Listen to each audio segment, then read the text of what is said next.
Thank you, April. If everybody can join me in saluting the flag of our great nation. I pledge allegiance to the flag of the United States of America and to the republic for which it stands, one nation, under God, indivisible, with liberty and justice for all.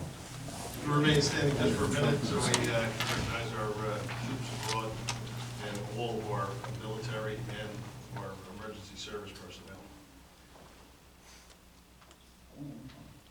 Thank you.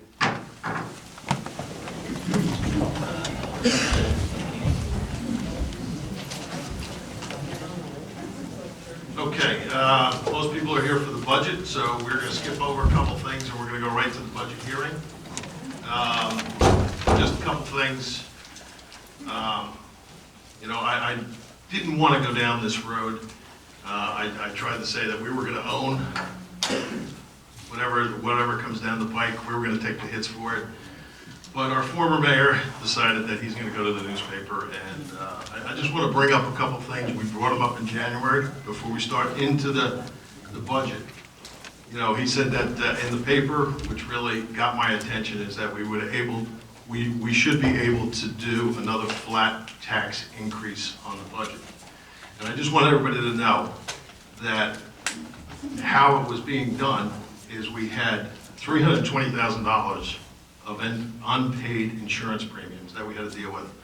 Luckily, we were able to negotiate with the insurance company. We were able to pay $77,000 of those premiums over 4 years. So I'm going to have to deal with those premiums for 4 years. $500,000 in engineering costs have not been paid. And some of the bills that came in were from 2 years ago that weren't paid. On the outfall pipe, Bird Construction, over $300,000.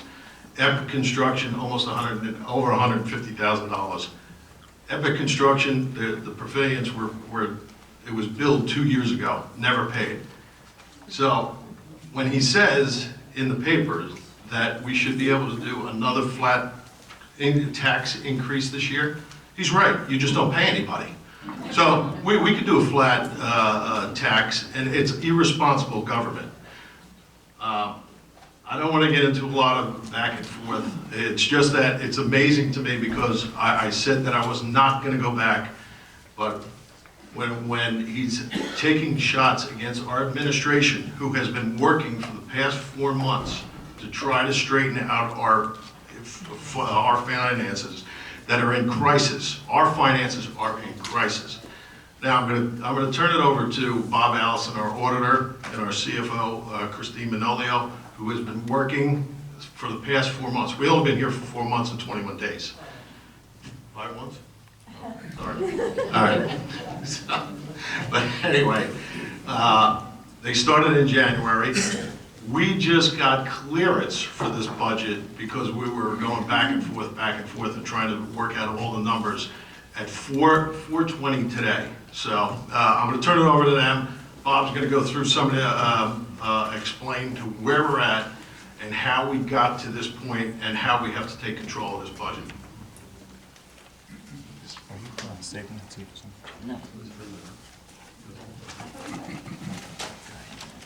No, well, we're gonna turn it over to you to start explaining the budget. You want to go through this here first?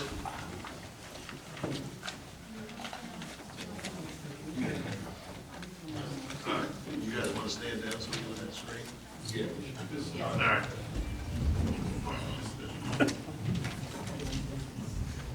Where'd it go?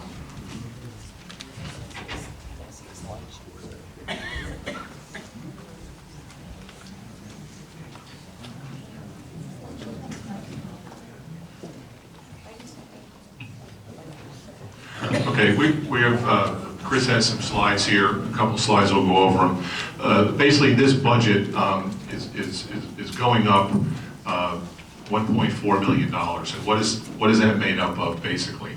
We have about $500,000 or we don't have $500,000 of revenue that we had last year that had nothing to do with general surplus or taxation.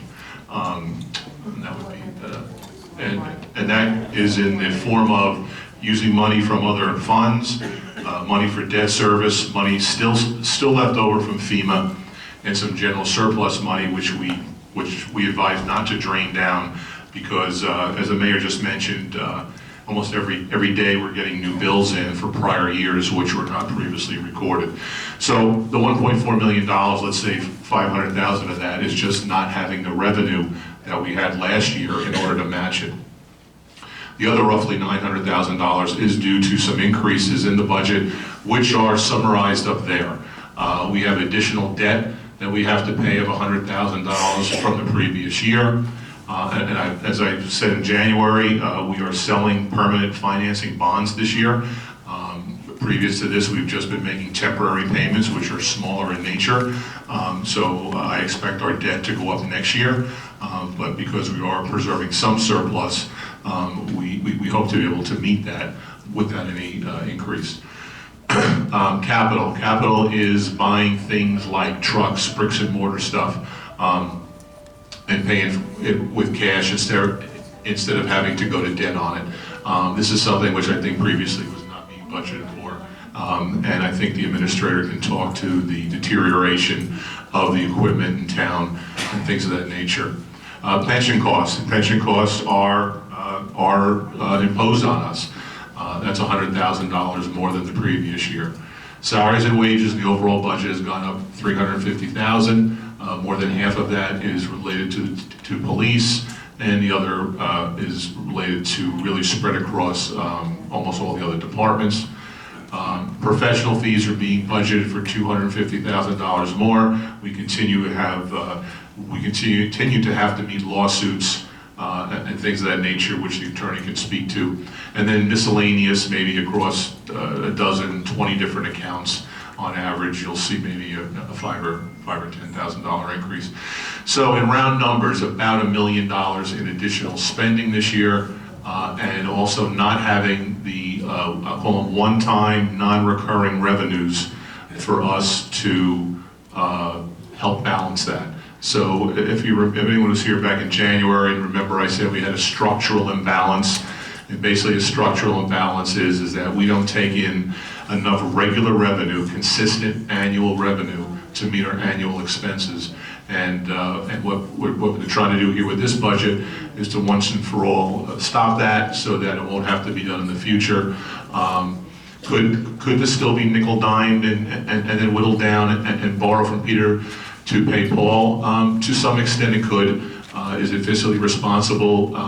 The current governing body does not think so. We would rather get on strong, even footing and move forward.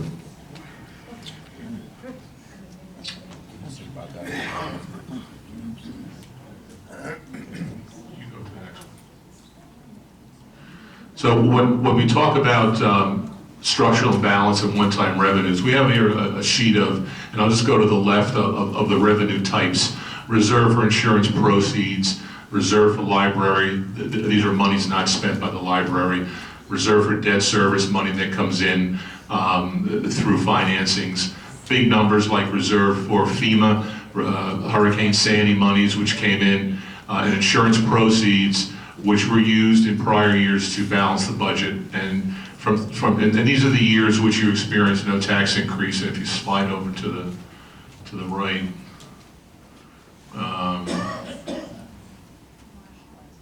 okay. Basically, when we bring that screen up, you'll see that the average, if you average out these years, there we are.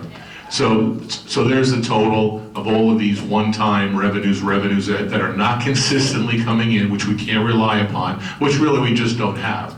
We don't have FEMA money or community disaster loan money of $1.5 million to put into this budget. It's not there. So what happens when you don't have it? Well, you either have to tremendously cut services, or you need to raise that money, and primarily it'll be through taxation. So $5 million over that period of time, average of $835,000, has been used to balance the budget. What conservatively probably should have happened is that some of this should have been used in drips and drabs. The taxes should have been raised in drips or drabs. say drips or drabs, but you have a 7-year period, or is it 6 or 7 year period here. If taxes were raised 2.5% a year, which would be very manageable, very digestible, we would be at a point now where we wouldn't need this kind of an increase. But that basically, just to really put it in a real small capsule, is where we're at. We don't have the same revenues, and last year was about 500,000 of that 800,000. That's not there anymore. We do have some expenses which we have to pay. My understanding is a lot of those salary increases are contractual in nature, and these contracts were agreed upon previously and have been inherited by this administration. And that, in a nutshell, is what it's about. So I guess we in the governing body could take questions.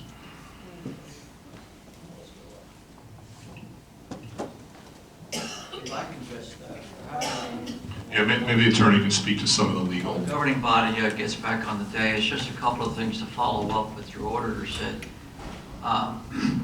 We were sued today by the contractor who did the Lake Como project.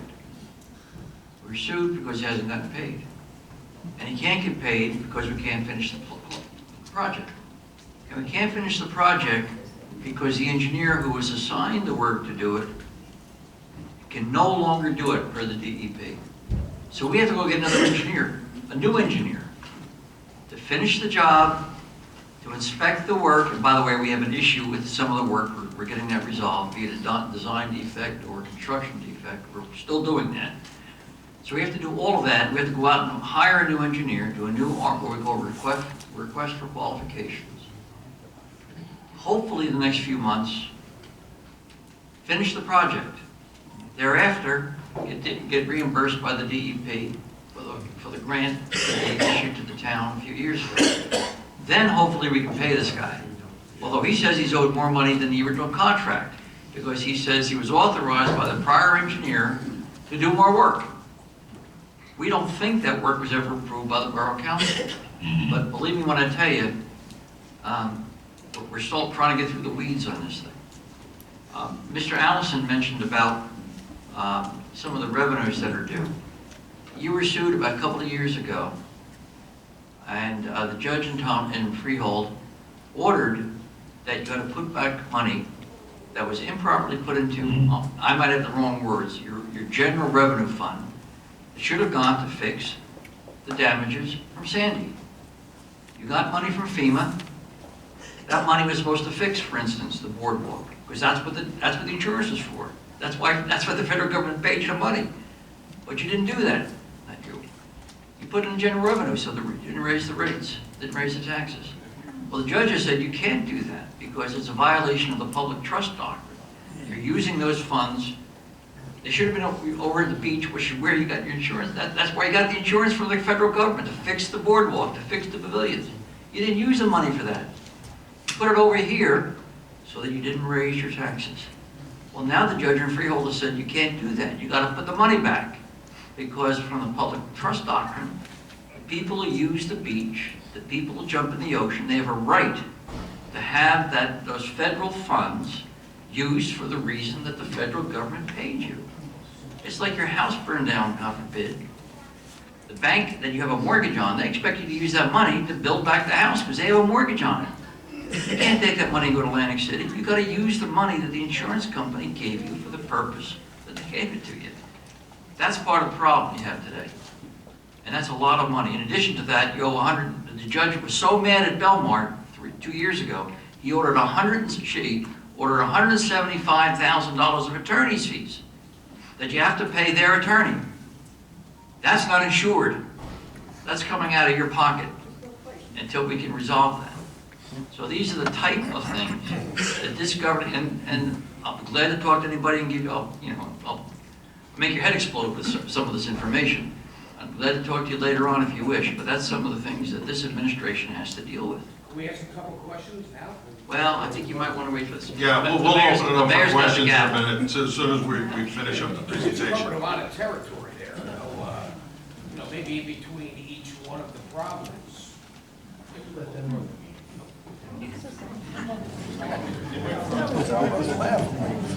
I just wanted to go over, the council has been working hard along with our professionals on looking through everything of what we could save money and move things.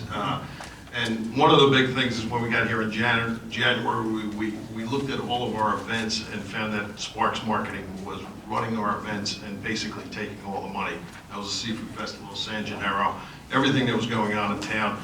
So when we saw what they were doing, we removed them, and Belmar handles it now. So we control all the financing on that, which should save us a lot of money. Small things like the Friday night concerts that were costing us about $12,000 a year. We had the Belmar business partners pick that up, so we saved that. The Monday and Tuesday night concerts down at Taylor Pavilion, we were going to get rid of them, but we were able to negotiate with the union, so we only have to pay half the price, and we're going to be looking at that. Tonight, we have the first reading for raising the fees in Taylor Pavilion, because Taylor Pavilion, every time they had a wedding there, basically cost us money because they weren't paying enough to cover the utilities. So those increases are all going up. We had the first reading on that tonight. We moved the Seafood Festival down to Main Street, which just happened this weekend, and we did that so we can contain it and save overtime in police and DPW. Turned out to be a really nice weekend. We're still going through the numbers, and we're going to look at all that, and we'll have some kind of a spreadsheet to give everybody what it cost us and what the revenue came in on that. And we're doing that ourselves. We took all the summer events off of Ocean Avenue except for the 5-mile run for the firemen, because that supports our firemen. So we don't have to pay all the overtime and police services to close down all the roads. Raising the fees in the marina and doing a big social media push along with the boat show to try to get some of our 90 slips down there that are empty rented, and it actually worked out well.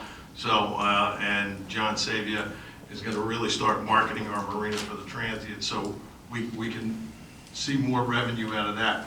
We had a retiree at a DPW that we did not replace, and we had 4 different people. Ed Kirschenbaum was one, Christine Manolio, Frank Zanelli, and John Sabia, the ones that we moved around, waived all their benefit package, which saves us $33,000 for each one of them. So those are the things that we're really looking at. We're looking at every little area where we can save money. A lot of people said, listen, you got to cut personnel, you got to do this, you got to do that. But I want everybody to understand that if we lay off one regular police officer, we cannot employ 75 specials for the summer. So we have a unique town. We need those specials to keep the peace in the summer, quality issue, things that are going on. So, you know, we can't do that. And like Bob Allison said, all these contracts for all the employees have already been put all in place. So we cannot, they're bound by law. We can't just go in there because we'll have lawsuits all over the place. But so that was what was dealt to us, and those are the things that we're looking at. We're continuing to look at every little avenue we can, because one of the big things is we got to get this debt down. I mean, as you heard, just the interest on our debt went up over $100,000. I mean, so. And you can see what's going on today. The interest rates keep going up and up and up, and when you have 36 million in debt roughly, those numbers start to really get big. So one of those things that we really have to look at. Some of the things that we have on there that we haven't paid yet are not even in this budget. We're praying that we have some kind of success in getting that $600,000 back from the Lake Como fallout pipe, so that we can try to negotiate with some of the people that we owe all this money to and try to get that down. So we're up here. I mean, we're looking at every little avenue to try to save money, and the biggest thing is to get some of that debt knocked down. So April, we'll open it up for questions. Mayor, do we want to ask Bob or Christine to address what's happened to the debt here in the municipality over the past few years? Oh, yeah, can you just go over that real quick? In round numbers, and we'll go back to 2013, and from 2013 until now, the current fund, the general debt, we'll say, increased almost $8 million. The water sewer utility increased about $5 million, and the beach utility increased almost $8 million. So you have over $20 million increase in five or 6 years in total debt. Total debt, as the mayor said, is approximately $36 million. And of that $36 million, almost 30 of it is unfunded. And what does that mean, unfunded? It means we haven't gone to a bank yet and sold a bond. We have not, we have not have a permanent bonding. We have temporary, so we're paying a lot of interest. We're not paying a whole lot of the principal down.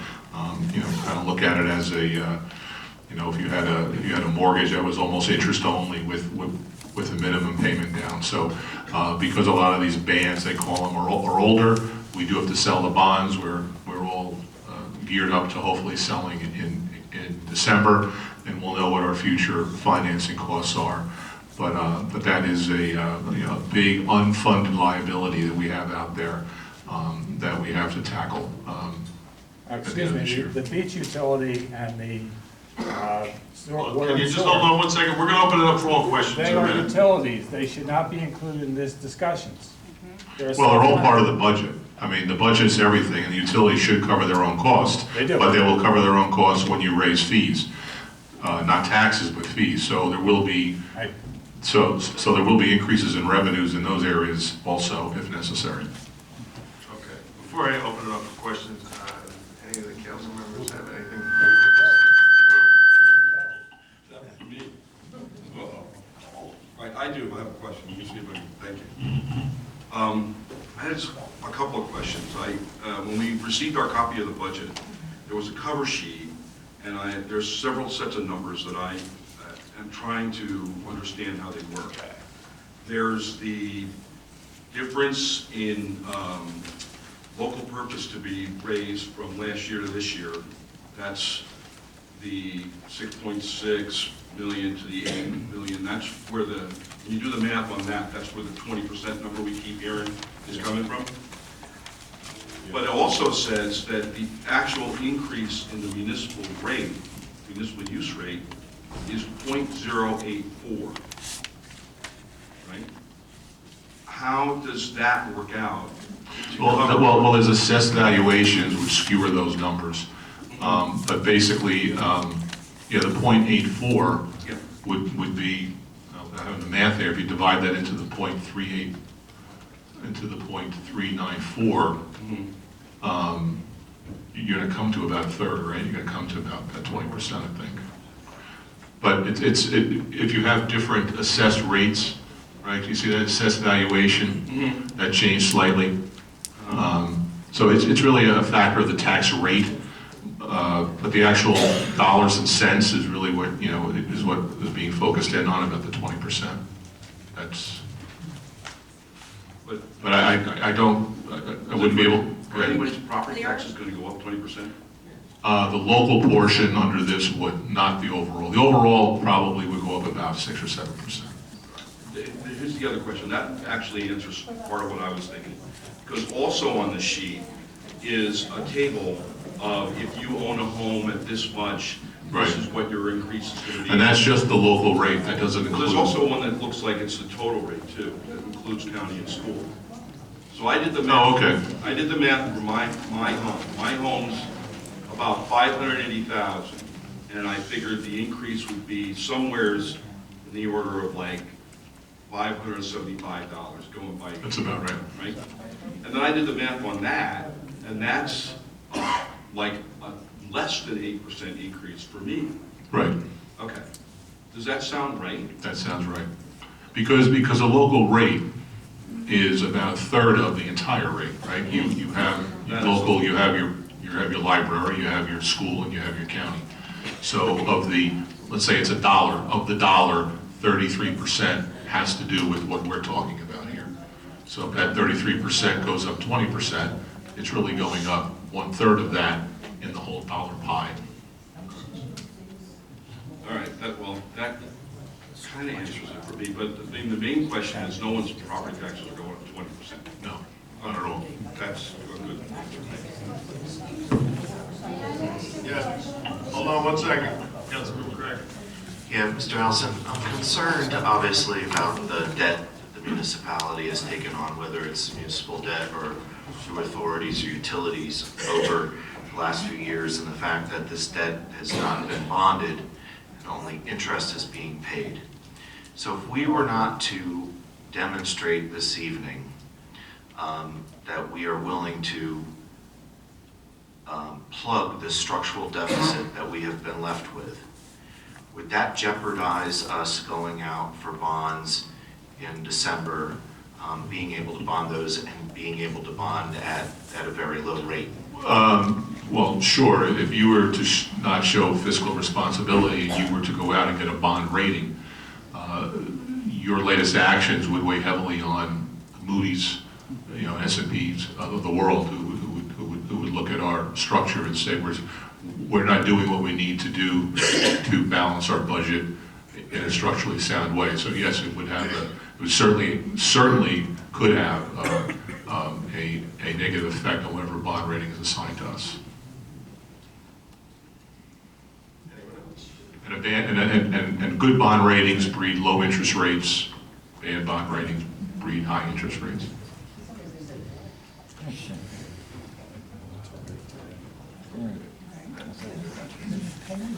Well, we're going to open it up for public comment.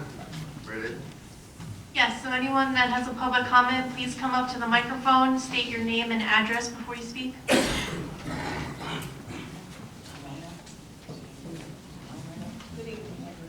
Good evening. Listen, I just wanted Okay, we just have your name and I'm address. sorry, I should tell you. It's Audrey D. Pasquale, 607 8th Avenue in Belmar. Yes. Okay. I wanted to say, if we're looking for extra money, has there ever been tax breaks given in this town where somewhere people are not paying their fair share of what they have? Let's say the Marina Grill, or Havens and Hampton, that great big building there, Strollo's, 10th Avenue. Is everyone going to be charged their fair taxes like the town of Belmar and Lake Como? Well, Marina Grill's a little bit different because that's on borough property and they Yes. basically pay rent. But is The there other rent? unit, the other ones that were being put up are pilot programs. So they are payment in lieu of taxes. There's 5 of them out there. We Yes. didn't do them. They were done prior to this administration. But does that make sense? Why should we all suffer because something was done before? Shouldn't everyone join in here now and pay their fair share? Well, they're signed contracts. We're stuck with them, but. Well, you know what, we never had a chance to sign a contract, the people of Belmar and Lake Como. So it doesn't seem right that we have to suffer in some way, and they have a contract.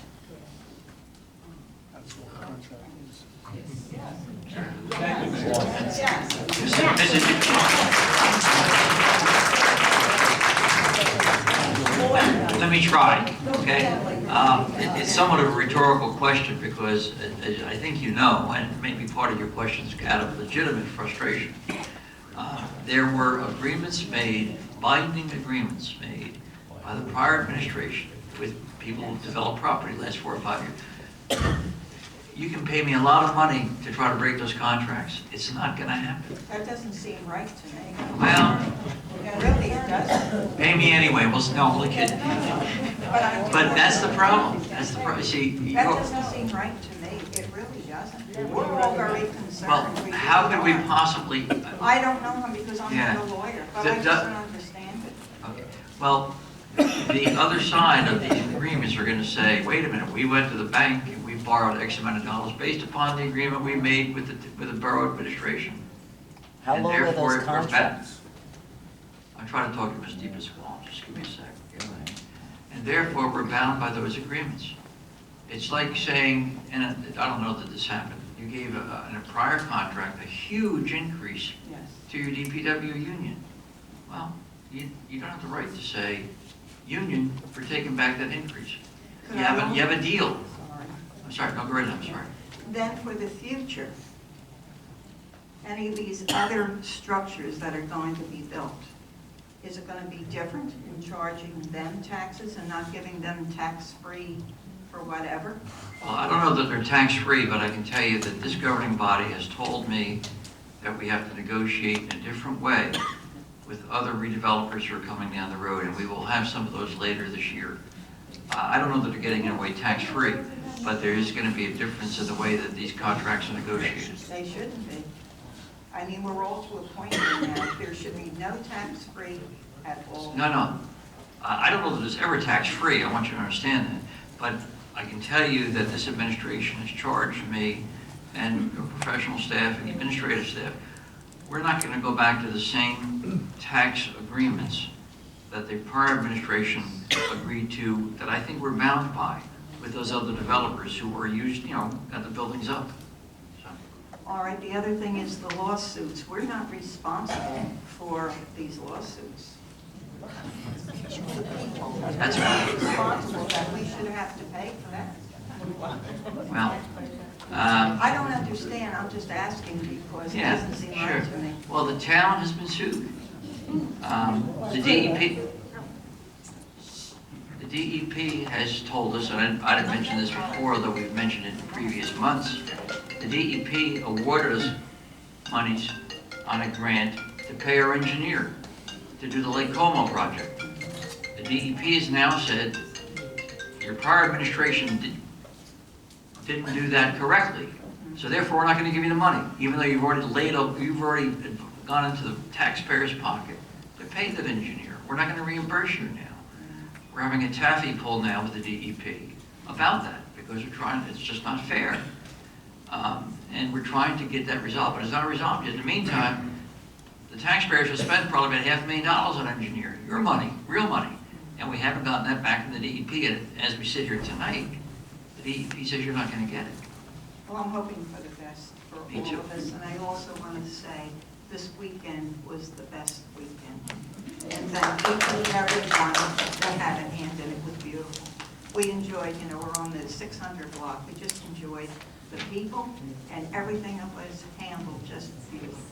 Oh, thank you. So thank you very much.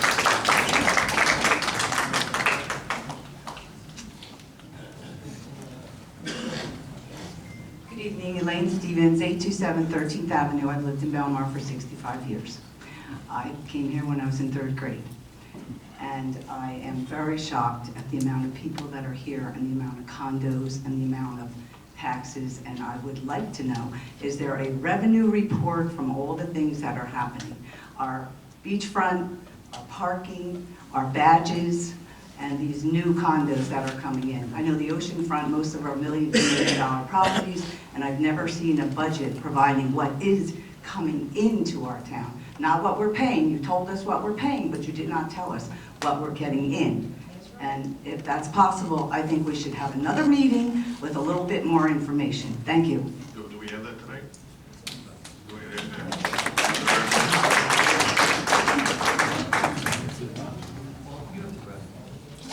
We have the revenues that are in the budget. They're in the budget. Yeah.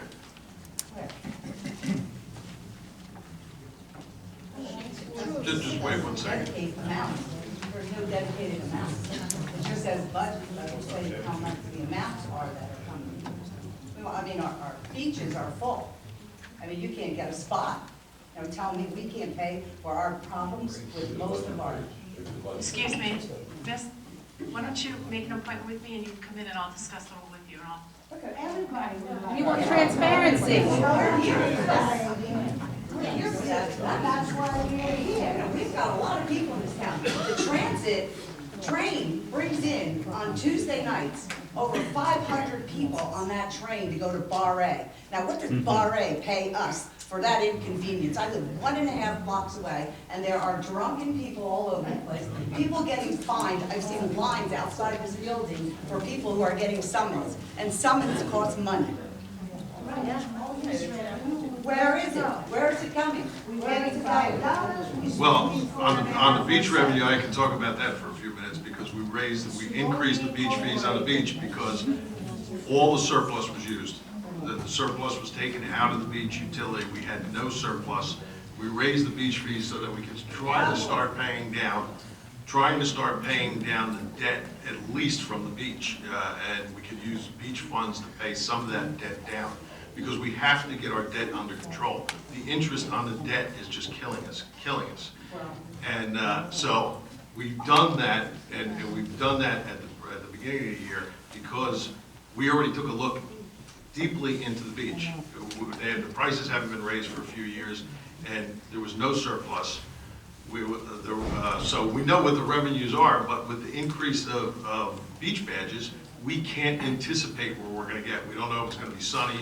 We'll know that for the next budget season. But as of right now, we can't over-anticipate for this budget, because we don't know what that number is. Then why can't we wait till the end of the season to find out? Because that could possibly reduce our interest. But we have to have a budget in place now, so, and Well, then it that's should some of go our into problems. effect until next year. Well, it has to go into effect in August, so we have to have a budget by law now, And so. what about the senior freeze? Are you going to continue with that, or are you going to abolish that? Oh, no. Senior freeze is done with the state of New Jersey. Yeah, that's the state of New Jersey. That'll stay in effect. Okay, but still, I mean, you approved it. The increase in the value. Yeah, but then the state of New Jersey reimburses you for the senior freeze. I'd like to see our new. So it's all in here. Okay. In the budget, it's broken down. It's broken down in different areas where the revenues come from. So it is in the, There's no amount. oh, I'm sure there is. Sure there is. I don't think you have the budget in front of you, do you? What page? Oh, well, I don't have the budget.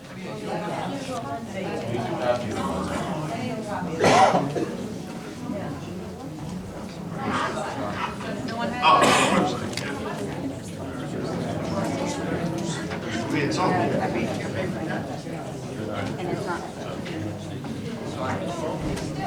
Okay. Yes, go ahead. And Eric, can you have your name and address first, please? Yes, it's Julia Skanakis at 213 14th Avenue. Okay. I received a letter signed by Ms. Cher Russo and Ms. Maggie McBride.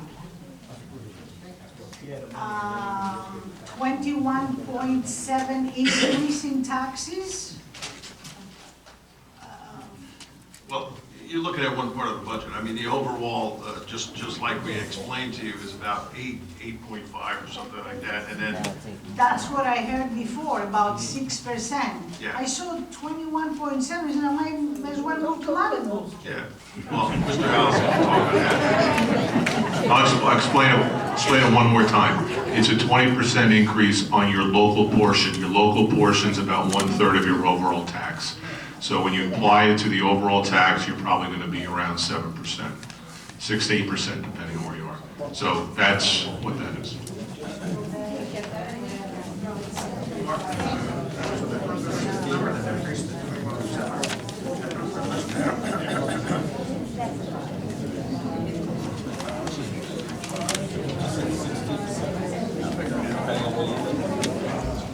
Yes.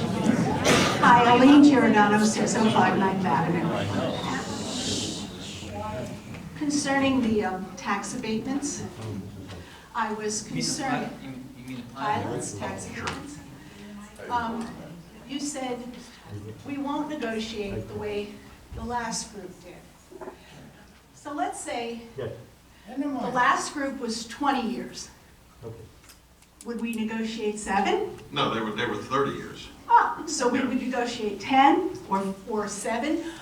what I think a lot of people are saying is, enough Well- with the tax abatements. I think the developers have begun to have a different profit need.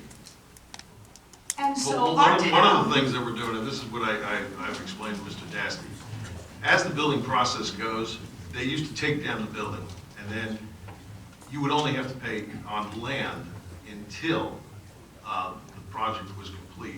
And if they had no pilot program, and once a CO was issued, tax would start going. The new negotiations we're talking about is even when they demolish the building, if their tax rate was X, it's staying at X. We're not dropping it down the land. And we'll give them a break during the building process, but we're gonna keep that rate up. so you're saying no more pilots? No, not in that sense, no. We might give them a break a little bit along the way, but they're gonna be paying school tax, they're gonna be paying all the tax, just like they have. We'll give them a little leeway as the building process goes, because normally you couldn't collect taxes on it anyway until you get the COs.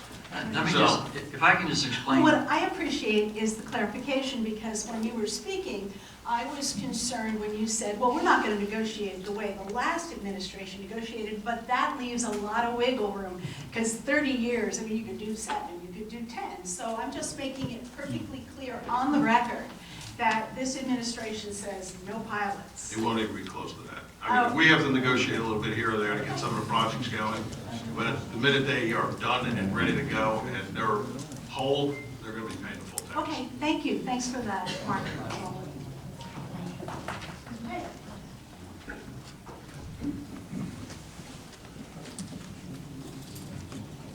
Oh, okay. Good evening, Mark Presto, 110 13th Avenue, Belmar. Two questions. What's our current Moody's rating? I don't think we have any right now, do we? We don't have a current one. I think the last one was done in 2014, and I think it was You at, don't recall what the rating was then? it was at A, big A, what? I can try to find it, but I'm not positive. You think we might be able to maintain a good rating? I think you'll be able to. I think with the actions taken tonight, you certainly will maintain whatever you have, and probably you may be better. And for clarification on the 20% versus the 1/3, which is 6% or so, that's just for the municipal budget, the 6-7%. Correct? As opposed to what? As opposed to the total, which would include the school. The school, yeah, right, the school and the county, which, when the budget struck, has been estimated, and we usually estimated, a couple % increase. But historically, that's been the percentage of the local rate to the overall rate, as recently, in recent history, has been about 1/3. So that's what we're working off of when we say that that's going to be the case. When I figured it out for my house, Yes. I used the total increase. Right, that's what I'm looking for, the total increase, yeah. And I came up with just under 8% of an increase on what I'm paying now. It would be different for somebody with a property that's less than mine or more than mine, but it was still under 8%. Yeah, well, percentages should be the same. I mean, The dollar amount may differ. Yeah, Bob, you can tell them By the on time you add the 6.5% plus, Yeah, it should be the same. Everyone's, that'd probably be about, so we're probably looking at something in total around 8-9% perhaps? about 9. But if he did that calculation and he's at 7.8, 7.9, that's what you're at. Yeah. Okay, thank you. maybe you can explain to the public, like on a $500,000 assessed house, what the tax rate would be, so, or what the increase would be to their taxes. Right, on a $500,000 home, the increase in total taxes, because when we did a projection for the school and for the county, would be about $500, and the local increase is about $420. So the local increase on a $500,000 is $420, which is about $35 a month, right? Yeah. Okay. Yes, sir. Peter Terranova, 800 B Street. I apologize, I only received a copy of the budget today, so I'm not as prepared as I would like to be. The issue here, and I think is fair to the governing body, is you can only deal with the municipal tax rate, not the other ones. And to bring those into play is not fair to the body sitting here or anybody else. So we did hear that the municipal tax increase is in fact 21.7% increase. Not the overall tax, but the municipal. And that's the only one you could be responsible for. Am I correct? All right. What is a penny on a tax rate? How much? I don't. It's 168,000. For every 168,000 we spend, it's a penny more on tax rate. First off, I'd like to say, going over the numbers, on our house, we're going to be spending roughly $66 and change a week for services here in Belmar.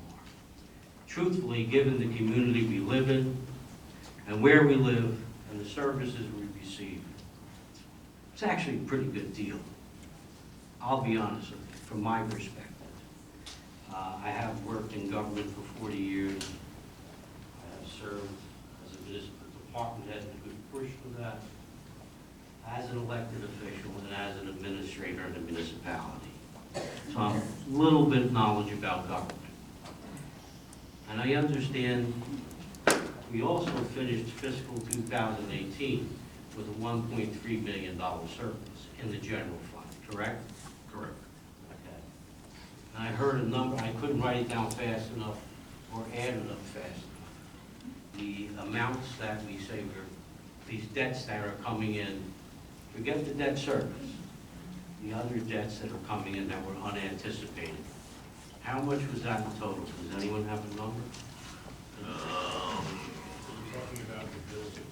These bills that you didn't anticipate. The bills that are coming in that we didn't know were there we're probably close to $1 million now. Yes, that's about right. So That's these are what- numbers. that's what we know. Yeah, a lot of it is construction related and will probably get wrapped up into one of the bonds, but some of it won't be, and we're going to have to, have to deal with that this year. And, Right. Those are ones that weren't bonded for, not in bond anticipation notes? these were bills which were never recorded in the books and records. So these bills were bills of 2018, which were not put into the general ledger system. We didn't, and we're getting bills now. Documented whatsoever. Right. That's something I would be concerned about on a whole different level. Yeah, we are concerned about that. Okay, that's one issue. But looking over certain parts of the budget, I understand you have to pay your bills. So many of those you can roll into a formal bond. We hope those expenses are of the nature we can. Okay. We're really hoping to negotiate some of them down. Right. And that's what we're gonna use some of that surplus money for, because if you're negotiating them down and trying to get them down as low as you can, you have to have money to do that. That's why we didn't take that $1 million and put it into the budget. We still need some type of a surplus, and really, and you know, being in government, $1 million in a town this size is ridiculous. So, I realize that, Mayor, and I was going to go in that direction, that you utilize that surplus to help reduce that indebtedness that cannot be rolled into a bond. Would it not be better to roll that into a long-term 20, 30 year note if necessary, which you can do from one of these projects, I understand, because it involves structures, correct? Yes. Okay. Vehicles, you can't do that. Depending on what the vehicle is, you can't. Well, the life of the vehicle generally doesn't give you the 20 year. Depends on the size of the vehicle. But looking at some of the things, realizing here, last year, the construction department did realize $97,000 in revenue that it did not anticipate. Interesting enough, the marina realized $139,000 in revenue it didn't anticipate. These are things that are positives, and I'm assuming you utilize those in trying to keep this down, the tax increase? The excess went into surplus at the end of the year. No, they ended up in the surplus, Yes. okay, but they were not anticipated. But prior years, they used surpluses. I was reading that somewhere. These revenues, if you do a budget, conservative budget, and you got X last year, you're not going to anticipate X this year. That's the most you can anticipate. No, I know. You're going to go a little lower than that. But you use your surplus to help balance, and you hope to replenish that surplus as the years go on. But I think in the cases that you're saying, I think if we did make money, we did take some of that money and then anticipate it, but not all of it, because we may not get it this year. Well, my point being is that we may not receive, we received $1,089,000 on fuel from the marina in revenue. And according to the budget, we anticipated $900,000, so we ended up with $189,000 actually. And you're looking at it as $950,000 as the anticipated revenue. And I agree that it's a good practice to lowball your revenues for safety's sake. But we're talking now an extra $139,000 in there. Isn't that an area where you may anticipate a little bit more to use towards the budget? That's a judgment call. It's the art of putting a budget together. How much do you push everything versus have some safety? And as we just talked about, almost weekly we are coming up with bills that come in from out of left field. So my recommendation is to be responsible and not push revenues or push your surplus, because every financial new piece of information we get is a bad one. We haven't found money. We haven't found a new bank account, but we're getting bills. And I would want this governing body to have a deficit next year because we push revenues. I've been in that position, I do understand that. Now, if in the course of this year, Mr. Mayor, we realize that we get all these bills together, and these revenues are realized as we receive, can we get your assurance that you will really consider lowering the increase in the next fiscal year? Oh, if we can do it, I'd absolutely do it. Yeah, if we can get this thing under control, absolutely. I just want to know, I haven't had a chance to read this. I mean, just for example, today, and I'm sure Mr. Allison doesn't know that, just today, the last year's law firm sent us a bill for about $80,000 that they haven't been paid, and I didn't even mention that one. I don't know. We just get that one today, so. I don't know what was budgeted prior year for legal fees. I see there's an anticipated almost $250,000 more. I'm not going to get into that why about it, because I don't know. But I do look at like the municipal court. I see in salary and wages though $27,000 increase for this year. Is there a reason for that? We're going from $60,000 on salaries and wages with the municipal court to $87,000. That's a large increase. Are we putting on a clerk full-time, or I mean, what is going on with that? Why would we see that? They're all contracts, they're all contractual.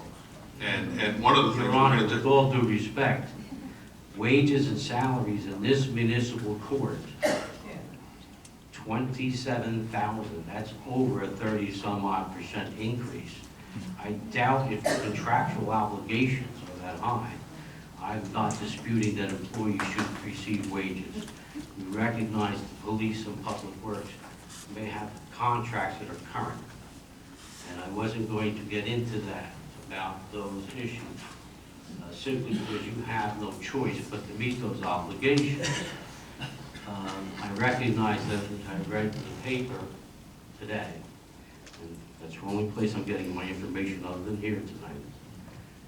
$300,000, half of it's going to the police department. In this fiscal year, I don't even know how big our police department is. They do a great job, and they're probably worth every penny you're giving them an increase. But that would still mean 150,000 is going elsewhere in the borough. But looking at the borough's budget, $27,000 more for the municipal court on what was $60,000. That was what was anticipated and what was paid out and charged. How do we go up over 30-some-odd% in one small part-time department? We do not have a full-time court. Oh, yes, you do. Yes, we do. We do. We do Lake Como's court, we do Spring Lake's court. What other court do we do, Chris? Those are the three. And courts, we do have full-time staff because we do 3 different towns. We may have a full-time clerk, we don't have a full-time judge. But there's 3 full-time employees, and then there's the judge. 3 full-time employees Yes, in the and then municipal there's court? part-time employees also, yes. And we have the prosecutor, and we have the public defender with that, right? Public defender has its own line They're in the budget, but the normally judge not- is included in They're that. normally not the salaries and wages under a municipal court. There would be different line items, wouldn't they? Broken down? I don't in the order. Just the public defender is in a separate line item. The judge and the prosecutor are within the court. Within And the They're- court. Yes. if I could, we have shared services agreements with those towns. They kick in part of those expenses. In other words, Spring Lake, on a shared services agreement, pays us because they're using our judge, and they're using our prosecutor, and they're using our court. And that's in the revenue, It's over there somewhere, so I can't tell you exactly, but I'm just telling you in general sense. There's a separate page within the budget that has the shared services agreements. all right, and so, but then, that's a revenue of... It's an offset, correct. Okay, and that's a different revenue, does that break down, the cost is broken out from... It's broken out on both the revenue and the appropriation side. You'll see the same numbers, obviously, because they're both offset by each other for the Is court. that in the $87,000? No, it is not. All right, so why are we spending $27,000 more on municipal court? If it is not in that $87,000 and somewhere else, then we're raising our municipal court costs, Your Honor, $27,000. And that is not from the interlocal agreements to provide the courts, Lake Como and Spring Lake or whomever. I do not want to belabor each point. But numbers like that jump out at me. So if we're receiving revenues from other jurisdictions, correct, Counselor? Yes. And they're being placed in a different line item in a budget, that now that says to me, you should put $27,000 more into the municipal court. I can tell you what I did. I will look into what was done last year, but I took all the employees that were employed within the municipal court and took their salaries for 2019, and between this line item and what the shared services provide for, that's what the number is. But I will analyze last year's number. I can't speak for last year, I wasn't here. No, I It may not have understand been that. budgeted the same way. It might not have been budgeted the same way that I did it. I will look at it and I can get back to you Oh, with I it. would certainly Mhm, I ask will. you to do that. I will do it. Because from what you've explained to me here, from what this budget's showing me, that is one small department here, in my opinion, given the services we receive, is increasing $27,000 in salaries and wages.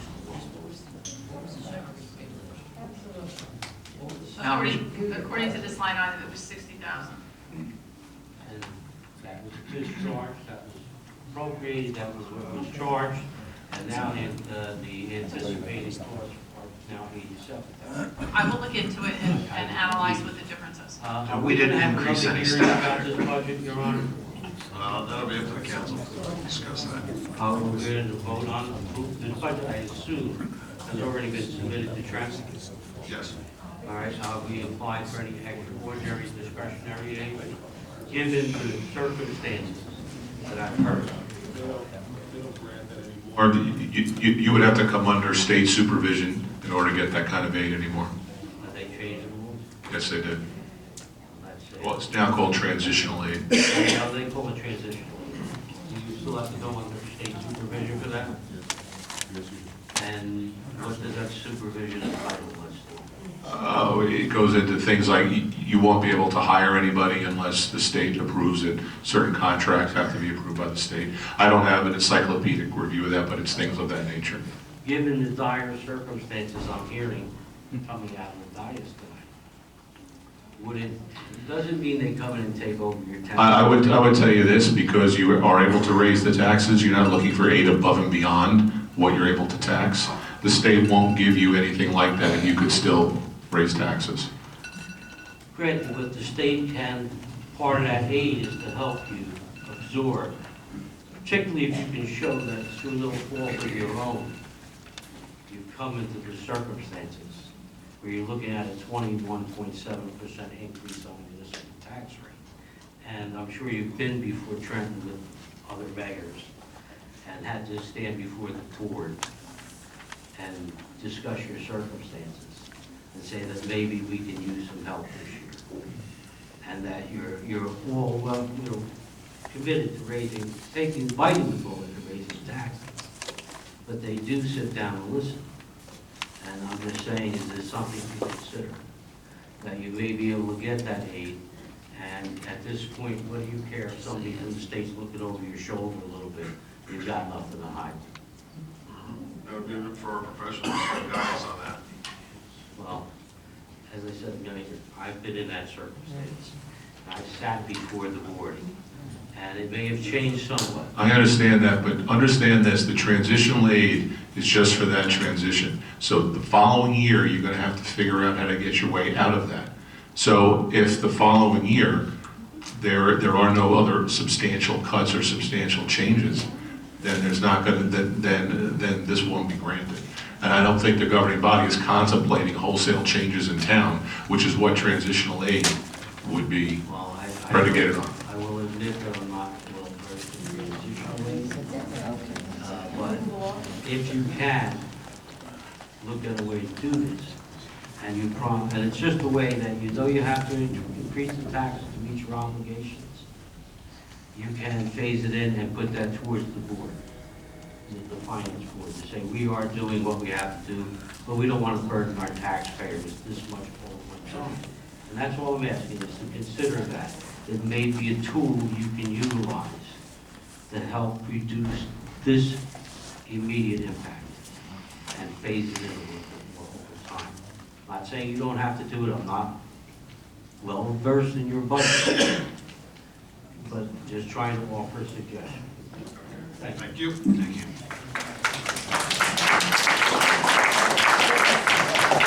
Yes, Tom.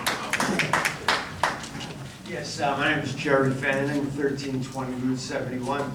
And I want to preface my remark by saying I think the Belmar Police Department, for the 30 years I've lived there, has done a great job. But I was very disturbed and upset to read that when we took over policing South Belmar, which I understand, and correct me if any of my information is inaccurate, is 6 blocks.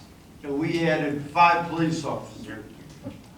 I would have thought our police department would be adequate with just the men and women we have to patrol an additional 6 blocks.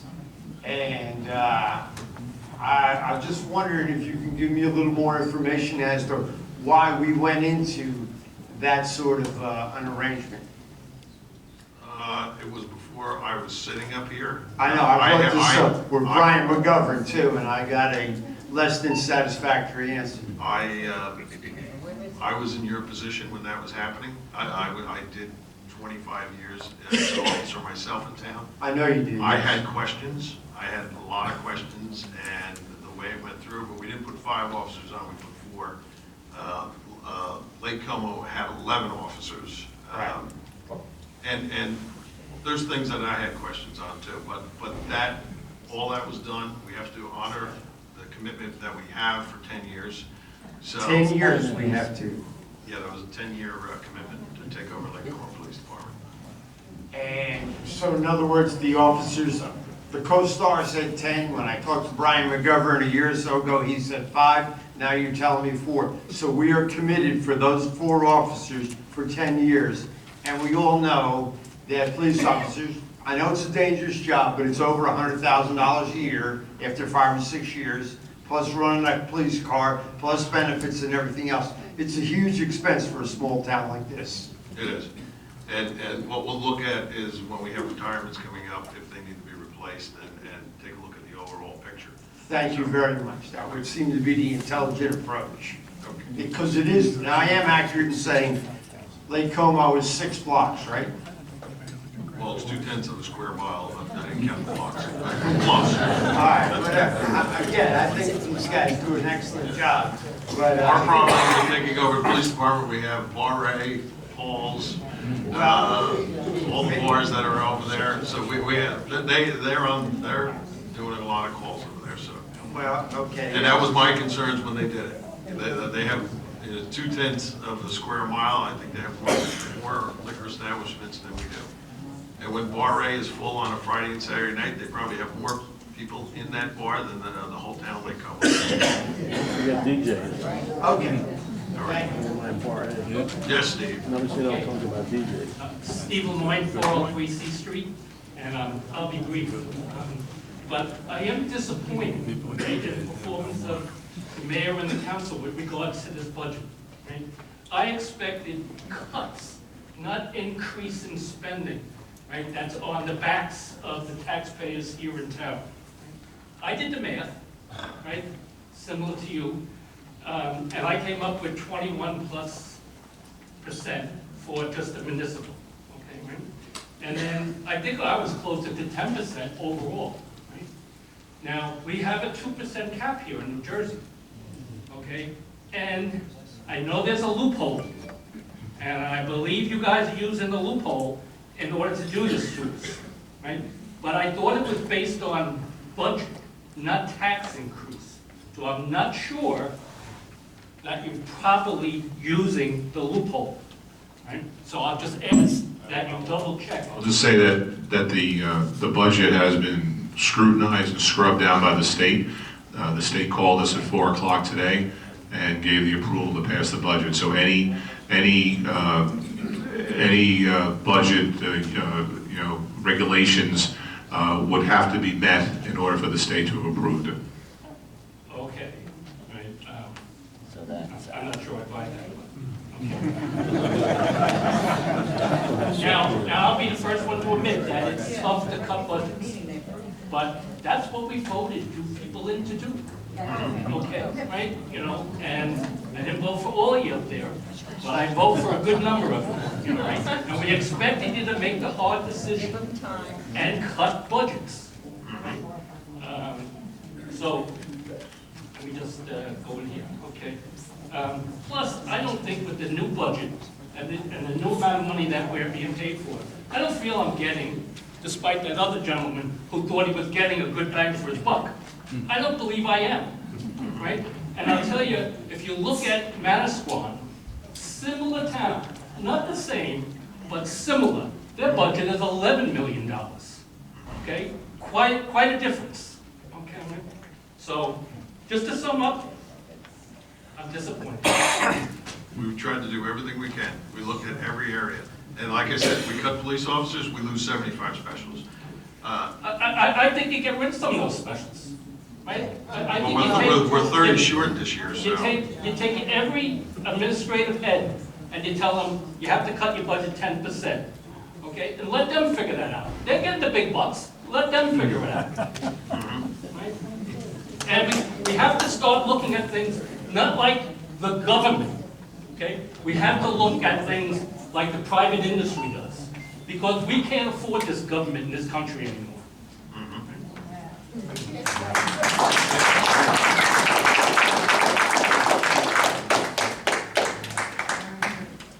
Hi, my name is Sherry Russo. I live at 1218 Briarwood Road in Belmar.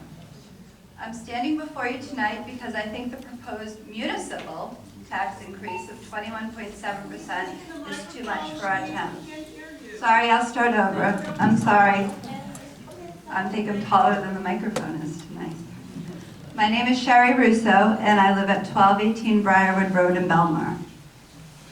I'm standing before you tonight because I think the proposed municipal tax increase of 21.7% is too much for our town.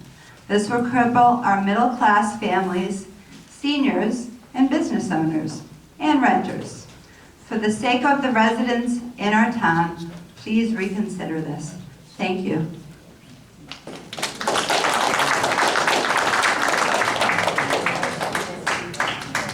Hi, my name is Debbie Mandelker, and I live at 108 Inlet Terrace. What struck me, maybe because I have the business background the gentleman was speaking about, is I respect in budgets there are very little flex points. Generally, personnel is one of your larger flex points. I respect that we need a great police department, and we have one, and you suggested of the $350,000 in that increase, half of it was contractual to people like the police. I have no way of knowing that or not, but I accept that to be a fact. That still suggests that there's $175,000 of personnel expense increases in a time when wages across the country are barely keeping pace, maybe going up 1% or 2%. I have a hard time. I looked at the budget. I didn't have a copy of it. I looked at one just before I got up. You know, and there are categories like the court that the gentleman mentioned, like some of the salaries of the administrative staff that were hired, that are significant increases over the 2018 to 2019. So I think we deserve a clear understanding of where those personnel increases are, where they are that can be maybe phased in. I'm sure all these people are great. I have no bias towards the old administration or the new administration in terms of the personnel. But that's too much of an increase on the backs of the people in this town. I'd also like to understand if any of the people in the administrative roles have powers at our expense. There's a few that do, yes. And DPW, our business administrator does, DPW supervisor does. I think there's 3. The chief has 1. And are those consistent with previous years, or are those new expenses? The business administrator has 1 because he is also our deputy OEM director, and he needs equipment in that car. And when we calculated out if he used his own car, we have to pay 58 cents a mile with new rates. So we were able to lease a car for $3,600 a year. Now, the municipal government gets free license plates, and it just rolls right into our insurance, so there's no increase in insurance. So when we took a look at the 58 cents per mile, based on the mileage that they would do per year, because we have to go to Trenton, he has to go to Monmouth County a lot of times. The car will probably do about 12,000 miles a year.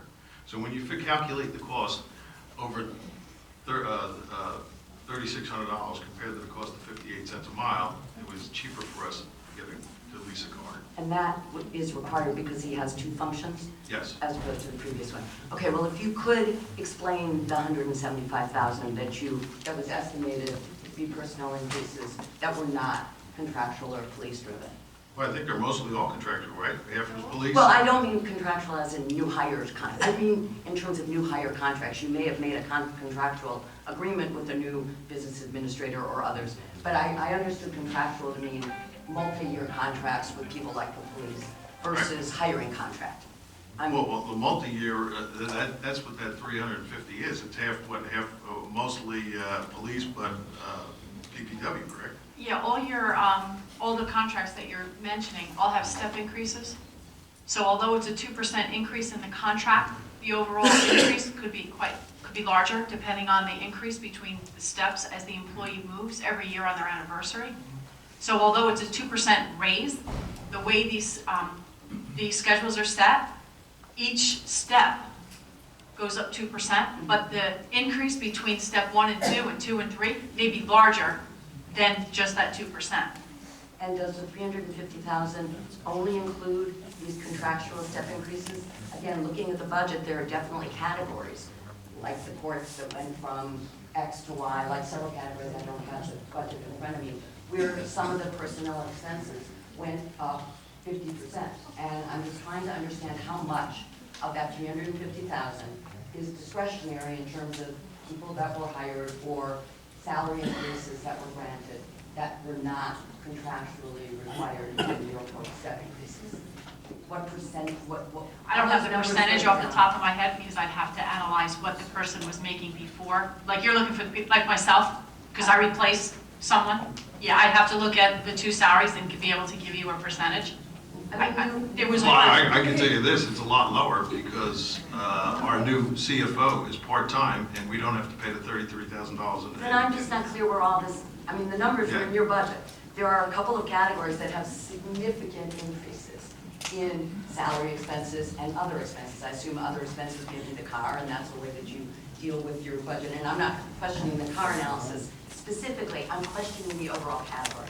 $100,000 would be a lot less for us if that could be found in terms of these various personnel expenses that by your very budget have gone up significantly in those two between 18 and 19.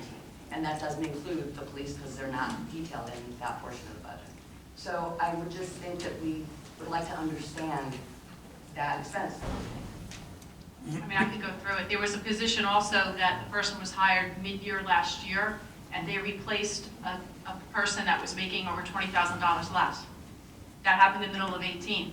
You're realizing 100% of that salary this year. So you're saying none of the increases for non-contracted police, et cetera, have gone up? That we No, I would not. I cannot say that. No, we haven't hired any new people. Like I said, I'd have to look at the exact salary for the people that were hired this year versus the people that were hired, that were here on staff last year. You're talking about like the VA, myself. I'm just talking about the increases that are on that page in the budget. Very clearly stated, went from 60 to 80. And you're saying that that is not any new people and there are no salary increases and basically the new hires took decreases. It just doesn't make sense to what's in the budget. I didn't say that everybody was a decrease. I said I would analyze it and get back to you with it. Okay. By position. I think all of us deserve to know how people that really work for us are being paid and how that relates to last year or previous year.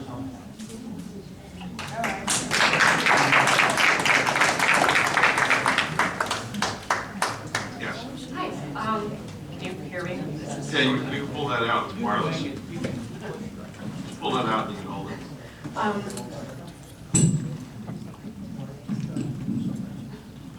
Thank you.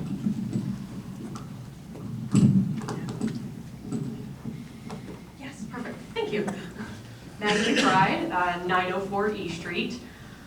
I have to say, I'm hearing a lot of numbers flying around, and I'm a renter, and I'm a little worried about what this increase is going to do for my rent. And I know that I'm speaking on behalf of a lot of people in Belmar who also rent where they live. I really think that something like this should be put to a vote. It should be public opinion, because I hear a lot of people here calling for transparency. That's a transparent way to make sure people get what they want. And that's all. I just keep hearing it, and it just makes me really uncomfortable. Just wanted to let you know. Thank you.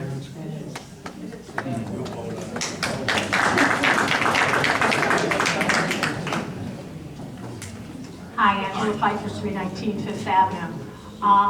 Yeah, a lot of numbers are being thrown around, and the one that kind of hit me for a town our size is $36 million in debt. Yes. Is that where we're at? Yes, the total debt that we have that we're responsible for is 36 million. Is it safe to assume that the majority of that was the rebuilding of the boardwalk and the pavilions and post-Sandy? No. No? No.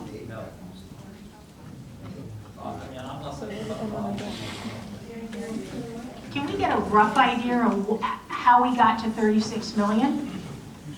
Well, there was 7 million that we all voted on for the 2 pavilions. When we were told that the pavilions were free, that's when they were voting Well, on and it. we were told that we were going to get FEMA money for them once. But the vote was to bond it. Okay. And it doesn't look like we get any FEMA money. That was my next question. Yeah.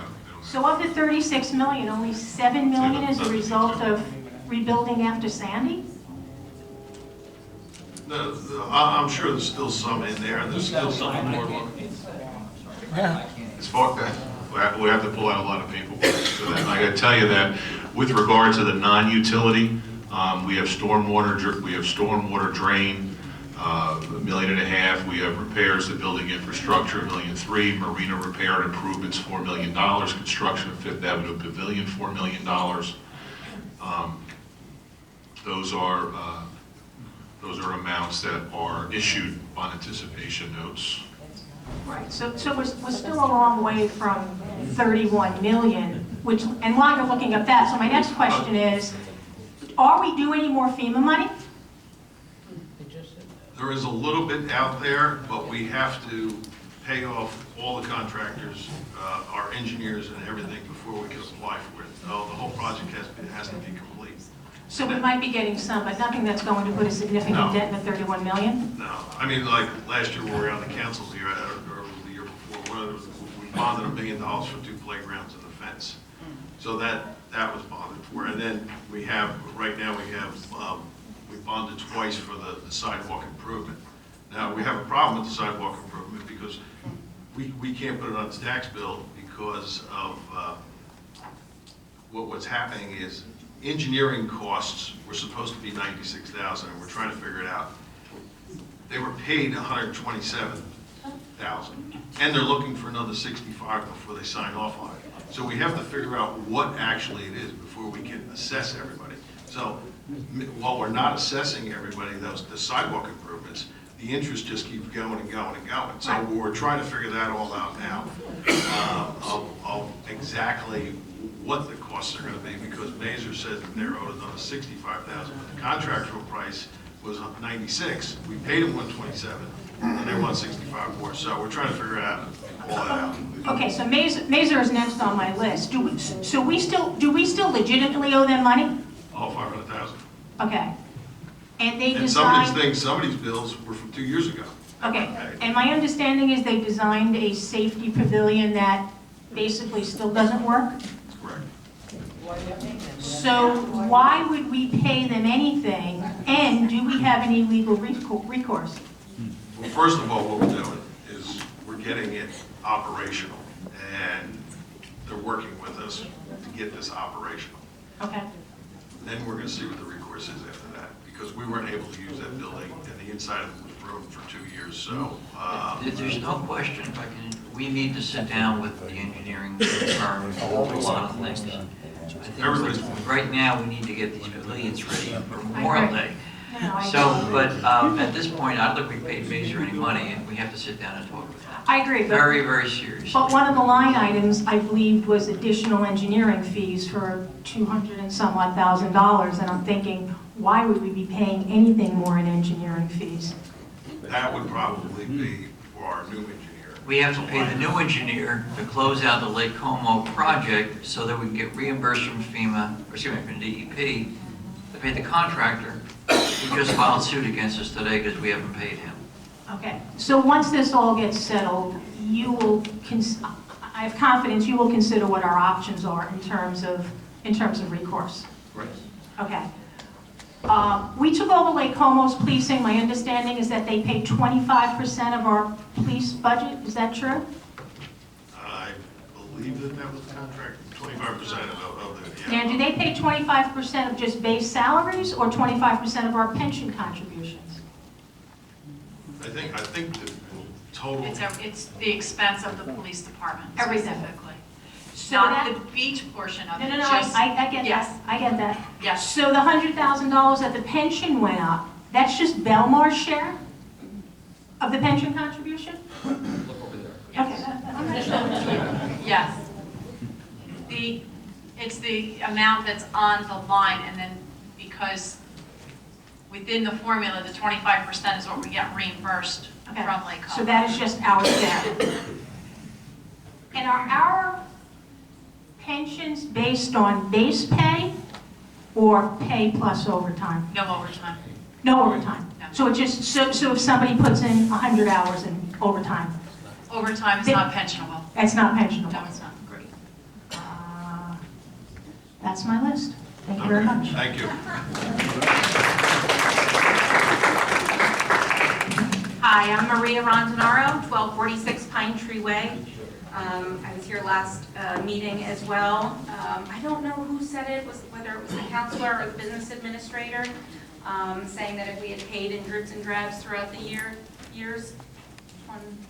Who was saying that? What in dribs and drabs? That if we had paid our taxes, like the 2%, 2.5% dribs and drabs, who was that? I said that, as opposed to having a flat tax for 6, 7, 8 years, whatever it was, when obviously costs go up every year, salaries go up, pension goes up, that if you were to have bid it off in small chunks, we wouldn't be at the place we are right now. Right, thank you. I appreciate your saying we wouldn't be in the place where we are right now, and that if we paid in dribs and drabs, then it would have been manageable, is exactly what you said. It would have been manageable, which makes it sound like it's not manageable, and you know it. You know it's extreme. 21.7%, you told me that wasn't the percentage. You Well, told me on that. the total It budget, is, it's on the 8.5. municipal, no, on the municipal increase, that is the percentage.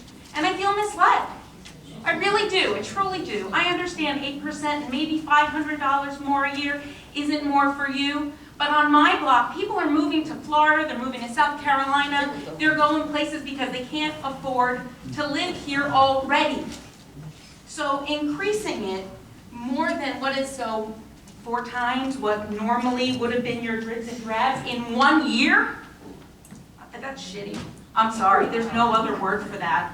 And you were our past administration, at least 2 of you. So to continue to hear this about, oh, it's the past administration, it hurts my feelings. Because 2 of you, I highly respect, Well, we thought that the bills were on were the being paid. past administration. We thought the bills were being paid. I was in shock when we came in here and Right, well, for 2 years, the bills haven't been paid. I have to say that transparency was your job to find out. It was your job. Thank you. Can I say something? That's just, I understand how you feel. I'm on a fixed income too. It's bothering me. Yeah, great. It really is. But we are being transparent. And I got to tell you something. To come in here and find out, oh, we just got a bill for $15,000. Like, from what? This has been going on for 4 months. There's a lot of things that were never recorded. It is a shock. It's not Mark's fault. We just walked into this. We're trying to do the best. If it was up to me. Councilwoman Juan, I absolutely appreciate that you all have very difficult jobs. Very difficult, very serious, very important jobs. And you hold us in your hands. And we understand that. That's why we elect you. But you're also creative, smart, intelligent people. And we expect more. Thank you. Okay. Thank you.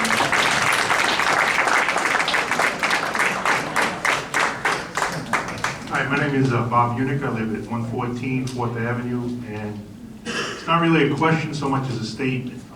When I walked in, I heard that the previous administration was going against you guys and saying things about your budget, and you didn't want to go back at them. From what I'm hearing, it seems like there's a level between incompetence and malfeasance going on. So what is the level of what the previous administration did? Is it malfeasance? Is it some kind of illegality? And if it is, are we going to sue them? Because everyone's suing us. Why can't we sue them or hold them accountable? It seems like they're left with the bill, even though the bills were not being paid. That's malfeasance, correct? Right. So are we going to sue them or go after them? I can only indicate to you, and I don't want to speak for the mayor and council, that's why they wouldn't have a job. But I think that they are trying to get their hands around this. I'm telling you, every week, something else is coming in. That's what I'm saying. I think it's appropriate So to have malfeasance rather than just incompetent. I think the administration is trying to get its hands around this, and then we are going to be sitting down with people who worked here last year and talk with them very sternly. That's not the same as a lawsuit, right? Like everyone's suing us, right? Can we go to court with them? Can we force them to answer the questions? If I may, we are involved in a forensic audit right now. Okay, we're looking at everything from the previous administration. We've inherited this, I've said it before up here, we've inherited this. We're doing a forensic audit. The question that you have about legal and incompetence, we're trying to sift through that. We've been here five months and 20 days. You all are tired of hearing me saying how many months we've been here. At the end of the day, we're looking at everything. We were looking at decisions that have been made with a wink and a nod for change orders for all the projects that they had in town, whether it be the outfall pipe, 10th Avenue Pavilion, 5th Avenue Pavilion, streetscape, where the lights were too high. We had to get those fixed. every engineering flaw that in the past 8 years that they've done in this town is under scrutiny. So we have to figure out if it's incompetence. Was it for political favor? What was it for? Was it illegal? So in fairness, we're doing a forensic audit to see where we're at. We want to hold the people accountable. If it's incompetence, that's why we're in the position that we're in right now. We're trying to figure that all out. Okay? We're working on every aspect of this town to figure out where we can make cuts. Okay? Like the mayor said, everybody wants to talk about cuts for the police or for DPW and make the hard decisions. We don't need as many cops. We don't need as many specials. I can tell you that in 1989, a short town laid off 3 police officers. 3 police officers that they laid off, they were not allowed to employ 30 specials. The town went out of control. It took them 3 years to get back. Okay? Once you lose your town, you lose your town. You lose your property values. You lose your reputation. That's the problem that we're facing here. Okay? So we are looking at the past administration. Right, now I understand that it's a process, but what I'm saying is, I guess I can't get a commitment, but if it reaches that level. You've asked, yeah, I think you asked a fair question that a lot of people want to know. Was it malfeasance? Was it incompetence? What was it? Let me give you an example. When we took over here, my firm in the administration, you had already paid a law firm to defend you on a case $450,000. And you paid them at the rate of $450 an hour to do municipal work. I've been doing this a long time. I've never, ever been able to bill, I would love to have it, more than, I think, $190 an hour. And I think that's pretty, somewhere between $150 and $200 an hour is the standard rate. Not only did you pay them 3 times the normal rate for attorneys, you never sent it to the insurance company so that your legal fees would be reimbursed to you. In other words, we have an insurance policy, right? And they, under normal circumstances, pay for the attorney. We, at the governor's, at the mayor's urging, we've sent it now to the insurance company. They're going to probably pay about a third of that back, because that's what they would have normally paid rather than $450 an hour. Now, that lawsuit's over 2 years old. Why that complaint was never sent to your insurance company, I can't tell you. We have another case that we talked about earlier, same thing. I forget what that attorney's fee was, but I think they were getting paid the same rate. For some reason, you can use whatever word you want to use. It was never sent to your insurance company so that your insurance company would pay the attorney the standard attorney fee, which was at least half, if not more than that, then you paid out of your pocket and totally without getting reimbursed. Now, I can't talk about some of the other things. I can talk about the fees that you've paid for lawsuits. I can talk about the RFQ for your engineer on the Lake Como job, which was so screwed up, the DEP won't pay you back $500,000 that you've already paid that engineer. Okay? So that's what we're chasing. That's why the mayor took us out to Trenton and we eyeballed the DEP people. So you can't do this to us. We have taxpayers here. They can't afford a $500,000 hit because somebody a year or two ago screwed up on the RFQs. So that's what we're dealing with. So what I'm saying is, you have to be our advocates now, because they weren't, obviously. Whether it was through cheating or whether it was through incompetence, they definitely were not our advocates. So it's up to you guys to do that. However it's done, it's a process, I understand, but, I mean, does it go to a level of special prosecutor, if that's what it takes? At some point, we might have to take a look at that.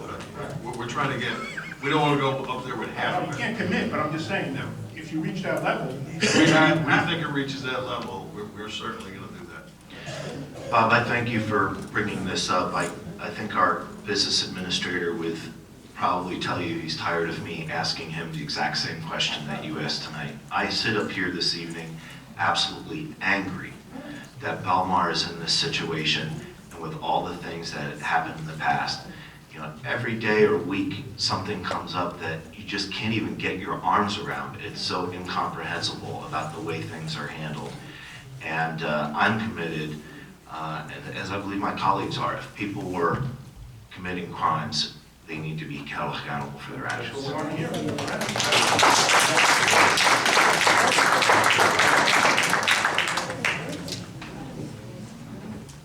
Louis Manzo, 409 8th Avenue, Belmar. My family's owned a home here for 60 years, about. You know, it's been a summer home, and now it's a regular home. Belmar, my adopted town. I used to be an assemblyman from Hudson County. And a couple of things stuck out to me. One thing is that I would urge everyone here is not to rush right away and maybe to hold back a little bit until the state at least passes their budget. And the main reason for that is that they're talking about a regionalization plan, a package that they're going to urge communities to regionalize services like you're already doing and like you with Spring Lake, like Como. The point is usually those packages come with additional monies for municipalities that engage in that. And I just think that, you know, if you pass the budget, they pass their budget, you know, and now the door's shut for this year's budget for getting that aid in. For the regional programs, you're probably already operating like the court and any others you're considering. So that's one point. You know, and I think your deadline, drop dead deadline is August or so to get the budget, this budget done. I don't think it's been extended to August, but I mean, the state is tolerant of moving, but statutorily, I mean, the state is pushing for it to be adopted this month. With the help of your assemblyman, DCA would be accommodating something like that. The other point is that, you know, observing this community, there are a lot of folks on a fixed income, and I think a lot of people took a refreshing breath when you realize, you do the numbers and you realize, oh, it's actually, you know, you get the 21.9%, you get the 8%, but even for those seniors on fixed income, that's a lot of bucks. That's a lot of bucks, and it's, you know, it shouldn't be minimalized for that. So, my other point is that in giving yourselves time, there are other things that I would ask to be explored, the possibility, and I want to salute those workers who took that benefits package cut too. I think they should be saluted for their, you know, for employees doing that. But I'm wondering whether or not there was an opportunity given to the possibility of a payroll deferral, where you, to get by this year, you can, you know, you forego a day a week each year on each payday until you defer one full pay period into the next year, at least to get by this one.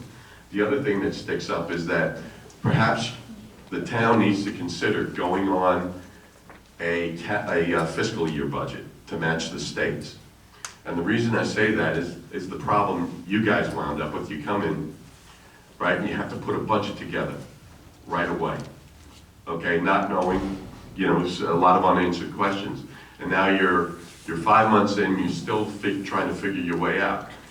If Belmar, even though its elections are in November, the new team always takes place in January, you have a 6-month window. That new administration would always have a 6-month window, you know, to live out the other budget, perhaps even make some cuts that they don't want to, you know, in programs they deem that they don't want to consider, and then start up with a fiscal year budget going forward. The reason I say that is the state used to give towns an opportunity to refinance their debt when they move to a different fiscal year.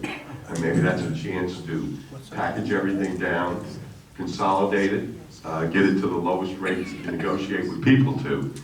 And even at that point, when you refinance, sometimes you'll get a 1-year deferral on having to pay anything because it's a new loan. It's like a mortgage on a house. You finance a mortgage, sometimes you'll get a break on that. And that might be a break. Paying it in the long run overall is a lot easier on the taxpayer. I know the government wants to be, you know, get your hands on it, pay it down now, but for the people who have to pay the taxes, it's not always, you know, easy for them to do. So that's one thing I'd like you to consider. And the other thing struck me is on these tax abatements, and this was always my craw when I was up in, because Jersey City has a whole abated waterfront. Okay, and I just want to know, on the pilot programs we have have the county taxes and the school taxes been abated or on those projects? And these were before me, but I think the pilot agreements we have now, that no monies go to the Board of Ed, 5% goes to the county. I don't know about the. Okay, but what everybody's got to realize is that you're making up the difference in your county tax portion and your school tax portion. And that's something that you might want to challenge because, and this is going to come out, you're going to see a couple of lawsuits by school districts, especially going after Jersey City, because what's happened is by waiving school taxes, the state has put money into their pool of money for schools, and it's actually pulling away aid that could go to these There's no free lunch. Right. Down the line, Somebody someone's pays. got to pay for it. And the point is, no municipal government has the ability to waive a county tax rate or a school board tax rate.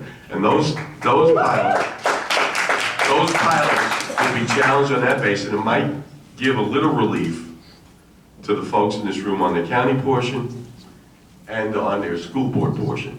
The other thing that I hope you would consider is possibly looking at a registration fee for a pilot, where even though they're not paying the full taxation, maybe because they got the tax break, because we're in a situation like we're in, that they have to pay every year a registration fee, as long as that pilot's in place, since they're not paying full taxation.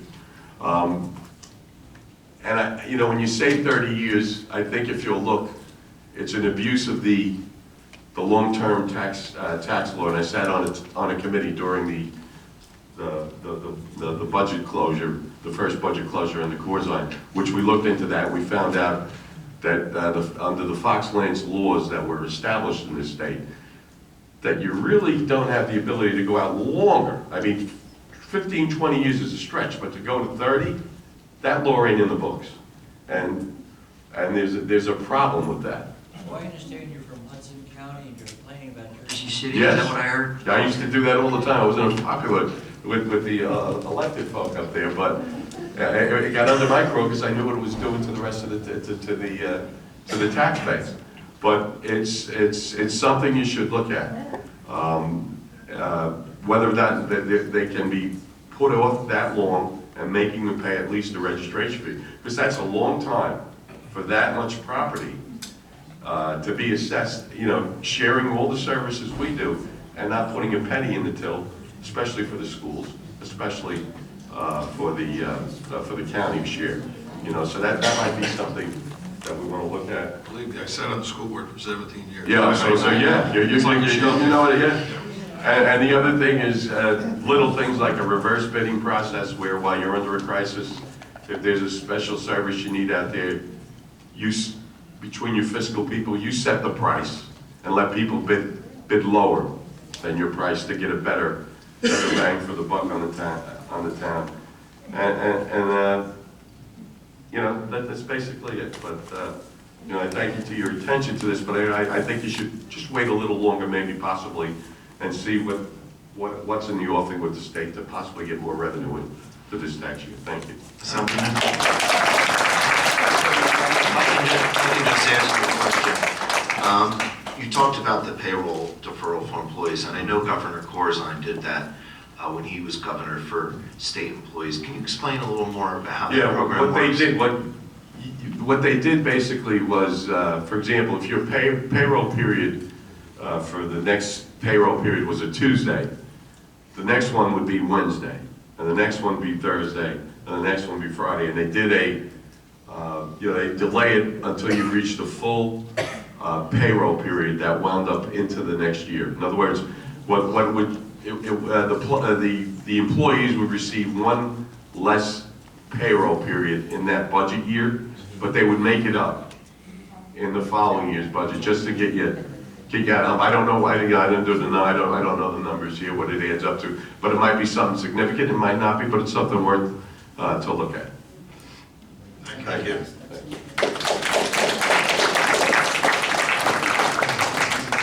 Hi, Amy Feg, 400 River Avenue. I want to thank the previous gentleman for bringing up the pilots. I too would love to see that you share the revenue with the school. I don't think they can be taxed by law. I mean, that's what the whole point of pilot is, but you get the revenue, and it would definitely help in your negotiations with the developers, knowing that you're going to share a certain percentage with the school. So hopefully we can work that out for all future development. But I just wanted to, I disagree with some of the decisions you've made. I disagree with your ideology in general, but I want to thank you for doing the courageous thing and raising our taxes for the sole reason that we cannot sustain ourselves any longer with this debt. You're instantly unpopular, even with, and strangely, mostly with Democrats. Democrats seem to be outraged by paying taxes for police, civic programs, and infrastructure. As a Democrat living in this town, I feel like someone's filming a Twilight Zone episode and I'm an unwitting extra. We Dems are supposed to be for the distribution of wealth, not cutting a deal for the rich, or in Belmar's case, developers and corporations, in the hopes we gain some crumbs from them to satisfy our needs, which is what's been happening in the past. Some things so-called Democrats have done over the past 8 years that don't square with me and my ideology as a liberal are pursuing a deal to hand over public buildings, like this one, to a developer, attempting to hand over our boardwalk and Ocean Avenue to developers, thus allowing public space to be possibly privatized, attempting to loosen our campaign finance laws, giving sweetheart deals to certain corporations at the expense of residents. For example, the 10th Avenue parking lot by the tracks was sold for $200,000. And I'm a real estate agent, it's worth $1 million. Chefs pays a pittance for the marina, Memory Makers pays a pittance for the almost exclusive use of our pavilion. And disregarding environmentally sound storm mitigation. We have no dunes, we've had no sewer upgrades. These are not democratic values, but that's what happened. So I just wanted to say that, I understand what you're going through, and I just thought maybe if you wanted to hear from a Democrat, even though you're mostly Republicans, I feel you, and thanks.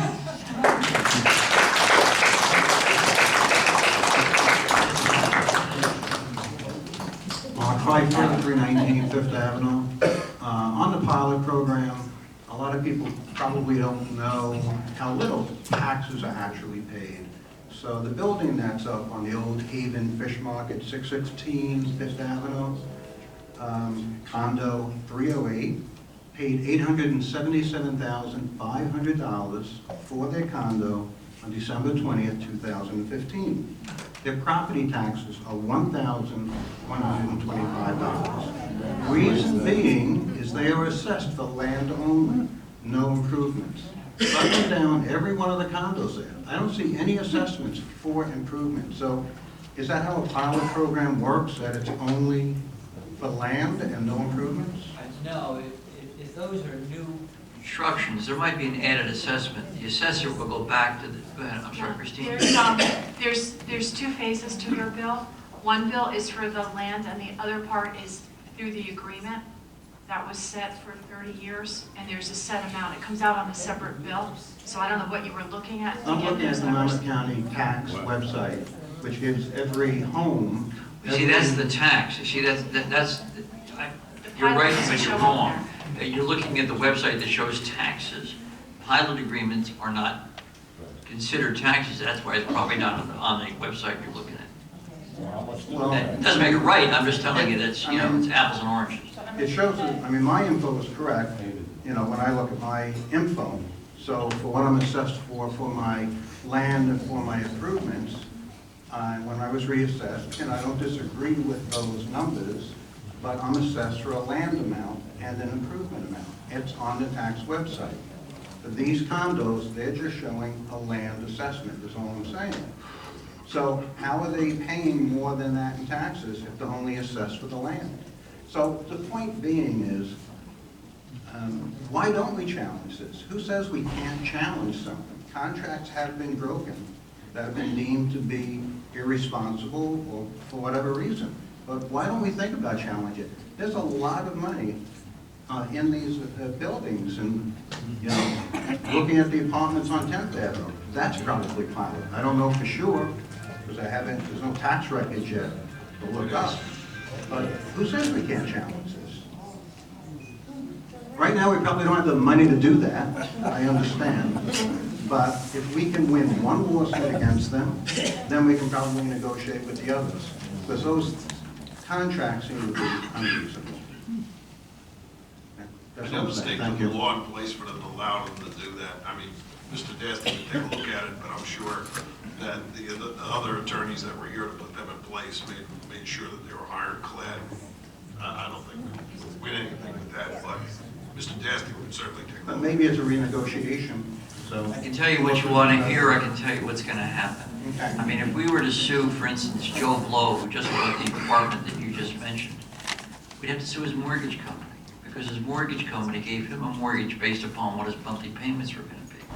And we're suggesting that we break an ironclad written document, which was approved by a borough ordinance and a borough resolution, and that would have set that financial apple cart over there. Not only would Joe Blow be involved in the lawsuit, the mortgage company would, because now all of a sudden their mortgage is in jeopardy.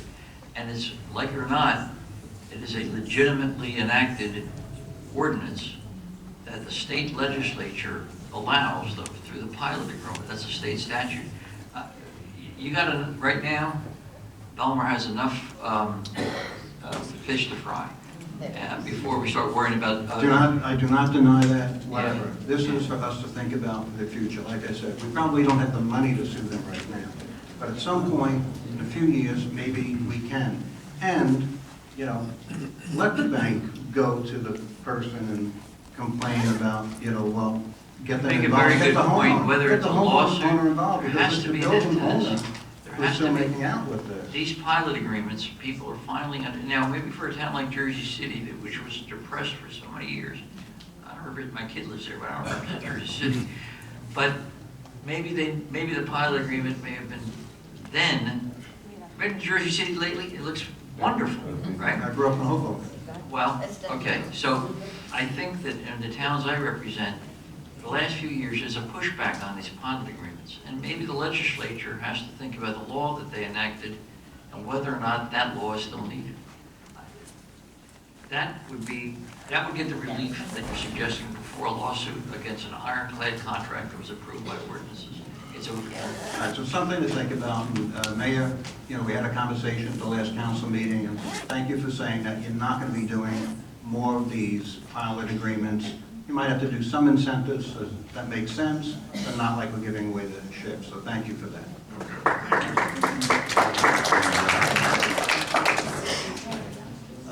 Yes. Sorry, I can talk loud. I'm Jackie Glant, I own 611 6th Ave. You can take that. You can take that right off. Hold on.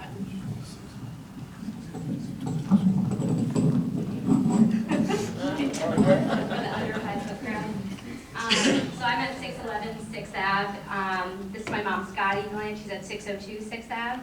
A couple questions that we have. We've looked at the budget a little bit, but in honesty, not that detailed.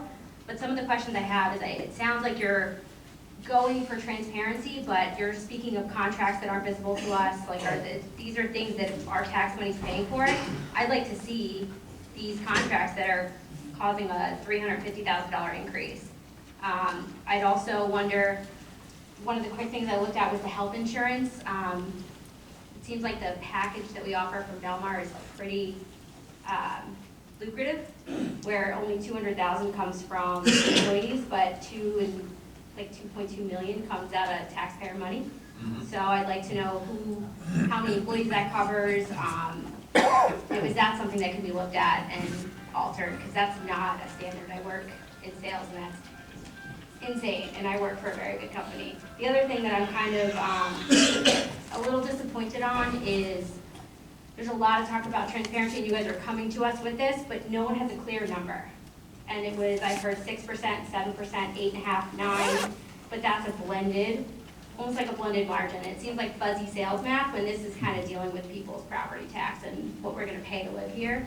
My house did get reassessed quite high because I did a lot of improvements, so that seems fair and that seems right, but to do a almost 22% increase on my municipal tax seems excessive. And I live next to St. Rose, and I'd like to know what kind of revenue do we get from them, because we pay police there all the time. They use this building, and it's just a pain in my side. I was hesitant to come up here because I've had the code enforcement after me for years for irrelevant things, because I found out something else about him. There's a lot of little nitpicky things in town that have had to come into this room before. All of it found, but that seemed like a waste of taxpayer money that I had to come to court over something like a tree. Like, there's the way that we've been spending money seems, the way that we've been spending money seems, and I know that wasn't you, but it seems a little irresponsible. And the lack of parking with all of the new building, the kind of destructiveness that these St. Rose parents and teachers and kids do to our town, what do we get back from them? I don't see that in the budget, but again, I haven't gotten to look through it. But they use a lot of community space. So it costs to heat it, air condition it, staff it, put the lights on, like. I'm sure they don't pay any taxes, but is that correct? Yeah, it's a church, so. But they use the police twice they a don't pay day. anything. We can't sometimes get in and out of our own driveways. So there's other concerns that our taxes are paying for a private school. I realize that they're paying good money to be there. If I can, we're looking at every aspect of what's going on in this town. I'm aware that St. Rose uses our gymnasium. Yes. We're looking into that. They have not been charged. Over the past years, they would pay for the finishing of the floor. I'm looking into that. I'm looking into the resource officers, crossing guards, of course, come under the budget. But when I tell you we're looking at every aspect of what goes on in this town, we are dissecting everything, and we're going to have answers for you, and we are taking all that in consideration. Yeah, we'd like to see it, because the budget that I got to briefly skim through are general line item numbers, but it's not really accounting for the number of employees that it's talking about. Like someone else said earlier this evening, what we're getting in isn't very clear.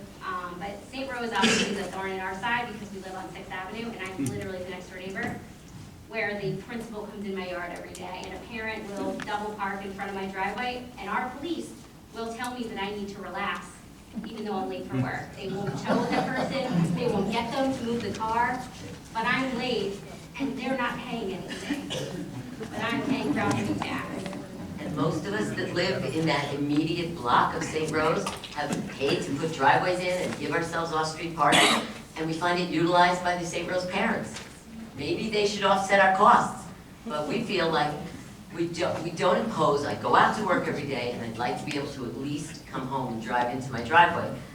And the police that we're paying for are monitoring these parents in a minimal amount. So it is something that I understand they were told at one point they should go over and use the public parking behind the police station and walk their children to school, like many of the Belmar families do when they utilize our public school.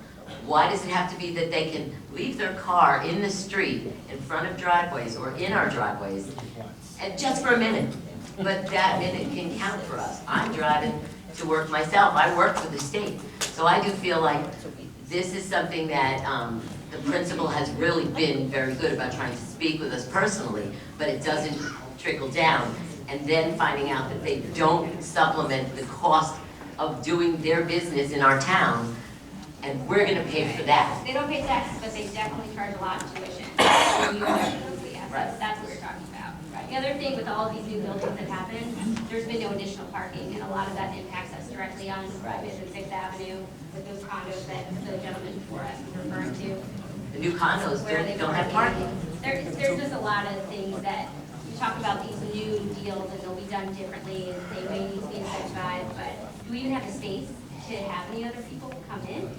Or do we have the space for these people to come in these condos that are being built, for this parking that is being sold to build? That's just stuff that we'd like to have considered. Okay, thank you. Thank you.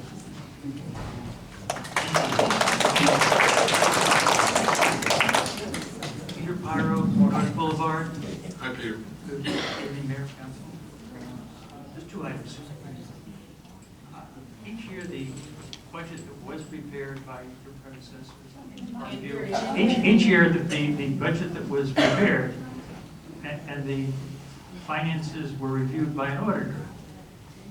It seems like the auditor, from what the numbers we're talking about, have missed millions of dollars in some fashion that now have to be paid for.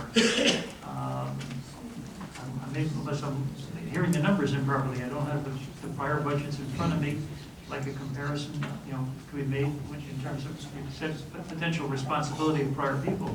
Maybe the auditor might be examined in that regard. The other issue that I'd like to address is the outfall pipe at Lake Como. The federal government gave FEMA gave New Jersey DEP $6.185 million. As I understand it, only $4.2 million had been spent as of the last time I heard any expenditure. So there's still funds available under that grant. I understand that having had prior discussions with Rebecca Jones at New Jersey DEP, she's a very friendly, cooperative person, and if she can help, I'm sure she will. We talk to Rebecca every single week. We're still in the process.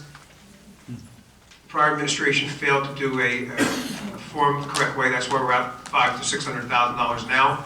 We have an ongoing dialogue with that. The outfall pipe has not been closed out yet. We have engineering flaws that we're facing. We were on the phone again today. So we're working on that. It hasn't been closed out. We're going to have an engineer close that project out. So that's one of the problems that we faced once we got in here January 1st, that outfall pipe. Even though there's that 6.1 million, there was only a certain allotment of what we were allowed to use based on what the specs called for. So we are working on that with Rebecca Jones. We are working with the state. We are working with the federal government. We're trying to get that closed out and to get that actually working properly. Hopefully, she'll be. I know she was cooperative previously. Hopefully, she'll work with you and I'll get that money back. We're trying, as many money that we can get back, that's what we're trying to do. Their hands are tied right now, so Mr. Dasty and myself might be taking a ride to Washington, D.C. because we have to go to the federal government because that's where it originated. So right now, that's where we have to get the okay from the federal government, and hopefully we can do that. No. Thank you. Thank you.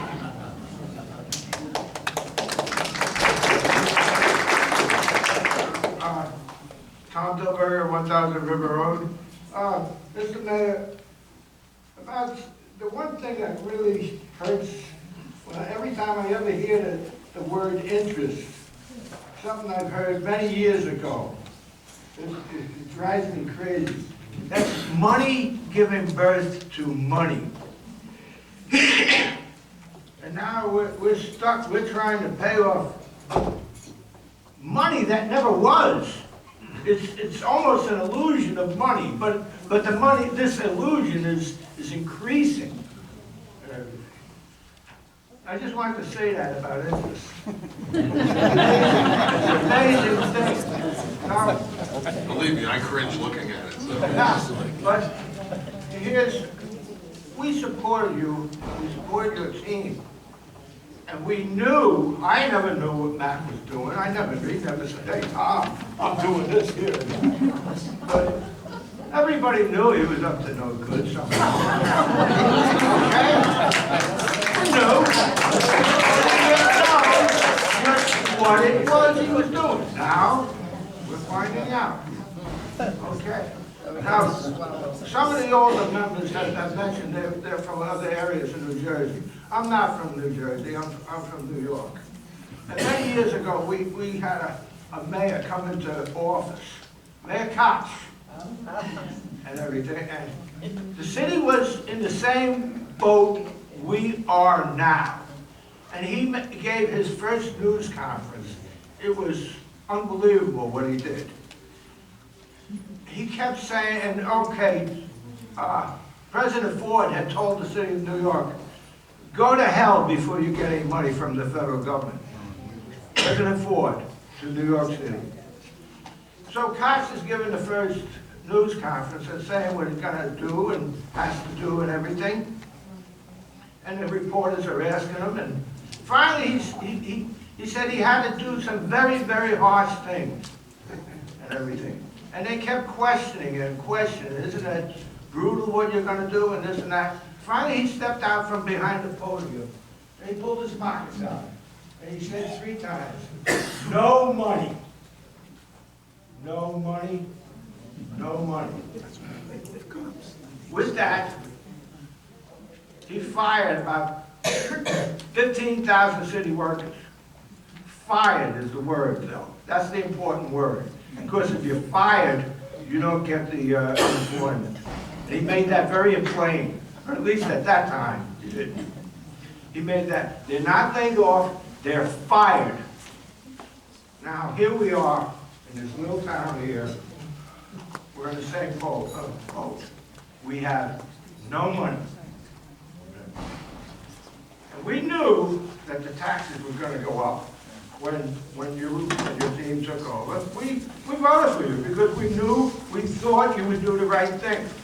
But now, we want you to do the right thing. And before anything else, as a show of good faith, cuts must be made. They must be made across the board.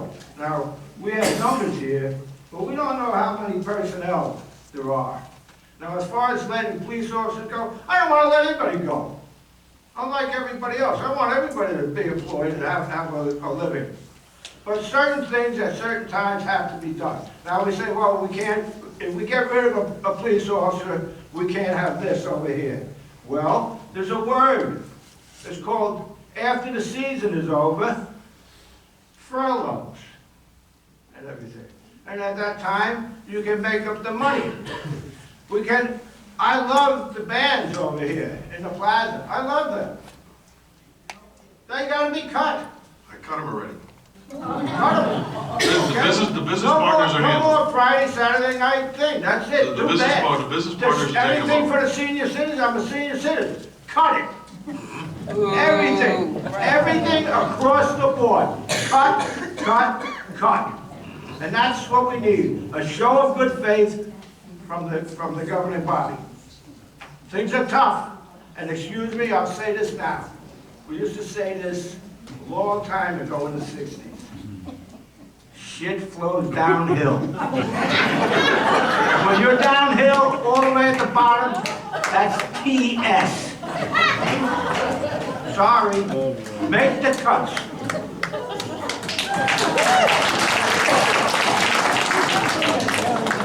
Okay, anyone else?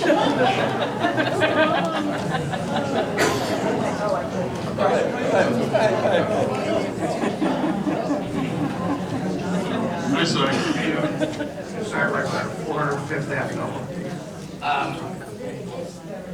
The town attorney spoke about it as well as the Ed. And that is that the project pertaining to the Lake Como drainage. Now, it's my understanding that one of the reasons why we didn't comply was because there was only one contractor that was selected for that job. One engineer. And it's required to be more than one engineer. No, what happened was the borough engineer designed the plan. And then, when it went out to bid, he designed the plan so he could be the only bidder. And that was the problem. Right. So, And the advertisement for the bid went out one day, for the engineers, went out one day, and the bids from the engineer for the project were received the next day. I recognize the fact they're doing a forensic accounting, and I think there's not a person in this room that doesn't know that there was some pretty shady stuff that was going on in this town. I've been here 24 years. But we know that there's some shaky stuff that had gone on. But we know who signed that contract. You know, we know who started cutting those checks. Why do we have to wait for a forensic accounting to get any retribution for that mistake and for those errors? Number one, we're getting bills, according to you, daily, that were never logged in the general ledger. Who approved those? The work to be done, or whatever those bills are. Who was neglected not posting them to the general ledger? Do we have names of these people? I mean, so far, and I've heard this for the last 5 months, and you know how much I care about you guys and talk to you all the time. The transparency thing, the issue is great, you've been terrific with it, but it's time to get deep and dirty in this. We know the names of these people who signed these contracts. We know the people who didn't post them to the general ledger. Why do we need a forensic accounting to do that? The only thing a forensic accounting is going to do is show more of the corruption that went on in this town for the last 8 years. I think it's time we got to get it out there. With that, great job on the Seafood Festival.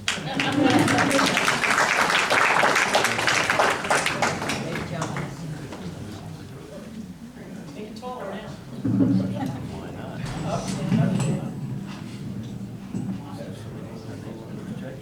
Good evening. My name is Bill Garcia, live at 322 14th Ave. I'm going to let you guys off the hook tonight, okay? You've heard enough already. A question for the auditor and the CFO, I guess your title would be. So, in the private sector, as I've introduced myself to the council in previous meetings, I used to run 7 operating wineries for beverage in California. And I did that for 20 years. Managed a $110 million budget, about 1,000 people. I just shut down the Ocean Spray plant in Bordentown 2 years ago, $45 million operating budget. About 5 to 10, 15 in capital until near the end, obviously. So the question would be, you know, you extrapolate, the tax increase is a tax increase, that's water under the bridge. What's really scary, what I'm looking for you two to do is to say, okay, for every 125 basis point increase in the interest rate, and you know the step increases for all the city employees, what's our budget look like next year, the next year, and the next year? I was never able to submit an operating budget, okay, with an increase without showing where I'm going to be in 3 and 4 years. Okay, so what's our debt service look like on a 125 basis point increase for the next 4 years? And I think you need to explain that or show us that on a slide, because I think that's really the scary picture. I don't think this is scary. I can tell you that that is something which we have done. The one thing that we don't know, if you listened earlier, was we have not sold the temporary debt yet. When we sell the temporary debt, it becomes permanent debt, then we'll know what our rates are going to be. And the reason why we're being conservative in this budget, meaning that we're not using all our surplus and pushing on the revenues, is because of what we see coming down the road. And we don't want to experience this again. We don't want to come back in and say, you get another big tax increase. We want to manage this thing so that once we get past this point, it'll be smooth. So it is being looked at. A lot of the changes which the council could contemplate, you know, as they, you know, they said they've been here 5 months, so anything that they do is going to only have possibly a 6-month effect on the budget, right? Because we're halfway through. So really, it's the first year of a new administration really is winding down the old administration, and that's what's happening right now. And we're trying to build ourselves and make ourselves sturdy for the future. And that's the one thing we're doing that I'm advocating for, is we're not going year to year, which I think was happening before. Let's just cut the taxes. Let's just have a flat. And it's not mathematically possible to do that. So I disagree with that. It was plausible for me as a taxpayer to sit in my house on 14th Ave and believe that we didn't need tax increases certain year, because anybody, okay, and I'm talking about manufacturing and consumer packaged goods, okay? That's my background, okay, obviously. Anybody worth their salt as a leader can easily trim 2.5% off their operating budget every year. You always mitigated your cost pressures, being benefits, being wages, and being utilities in a plant with a $40 million operating budget or 110 across 7 wineries. You always mitigated those pressures with cost savings. Okay, it was an ingrained culture in the winery, it was an ingrained culture in Ocean Spray. Okay, any leader worth their salt can find 2.5% of their operating budget every year, easily. You know, to your point, that we should have done it in dribs and drabs, true, but it was a shell game with Mac, PT, Barn, and Doherty. Okay, let's get real, okay? I mean, so you can't have flat taxes, okay? But you got to have an ingrained culture in DPW, which I love the guys at DPW, I love the girls up in the Borough Hall, and the police. They all do a great job. They're always courteous, they're professional, they're thorough. But you got to go back to those people who make the spend. You know, they're responsible for the spend, and you got to press them for the 2.5% cut every year. It exists. It's as simple as driving down Ocean Ave at 6 o'clock in the morning. Well, the lights are on the boardwalk. Okay? Well, the lights are on at 6 o'clock. They breaks at 5, guys. Okay, that's so simple. You know? So you can have flag. And so it was plausible for me to think that it wasn't a shell game with Darty and two of these guys. Okay? That you had cost pressures were being offset with cost savings. But they weren't. Okay? And that's an ingrained culture, and that's for you guys and girls up there to listen. It's an ingrained culture of cost savings. You know how you save $1 million? You turn off the lights at 5 o'clock in the morning, and you start there and you save $1,500 a month. That's how you start. It's an ingrained culture of cost savings, and you guys know that. You know that. If you're an auditor and if you're a true CFO, you know that. Okay? So my beef is that I think this is the tip of the iceberg. I really do. I don't know how you're gonna, how we're gonna come back here next year and have another tax increase. I just don't see it. I don't see it. You know? So I'd like to see that presentation. I'd like to see that extrapolated out to 2022.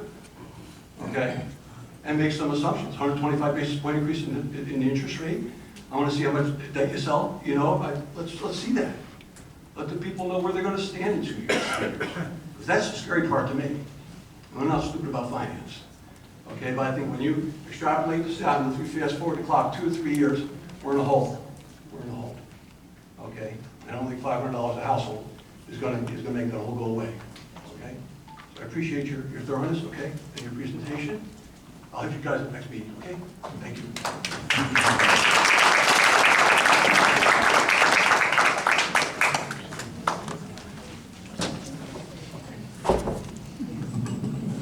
Barbara Latagona, 209 7th Avenue.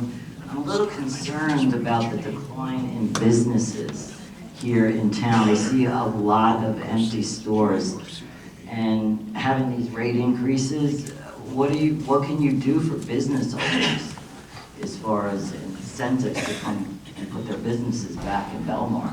I see more fleeing or leaving than coming.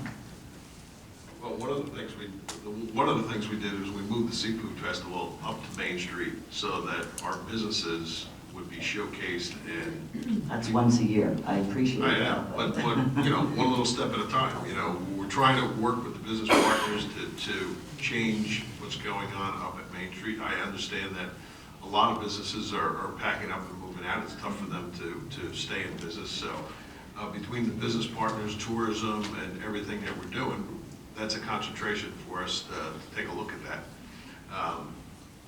And that was one of the reasons why we moved the Seafood Festival up to Main Street, because all the vendors that come from out of town, down on the Seafood Festival on the ocean, they made their money and left town. Right, I understand that, but I'm talking about the not just seasonal businesses, but, you know, the ones that are here all year long and don't get the foot traffic during the winter as opposed to the summer. But what can you do as a town to keep the businesses here and attract more so that we don't look like a ghost town, empty stores and, you know, during the winter months? Yeah, we work close with the business partners and try to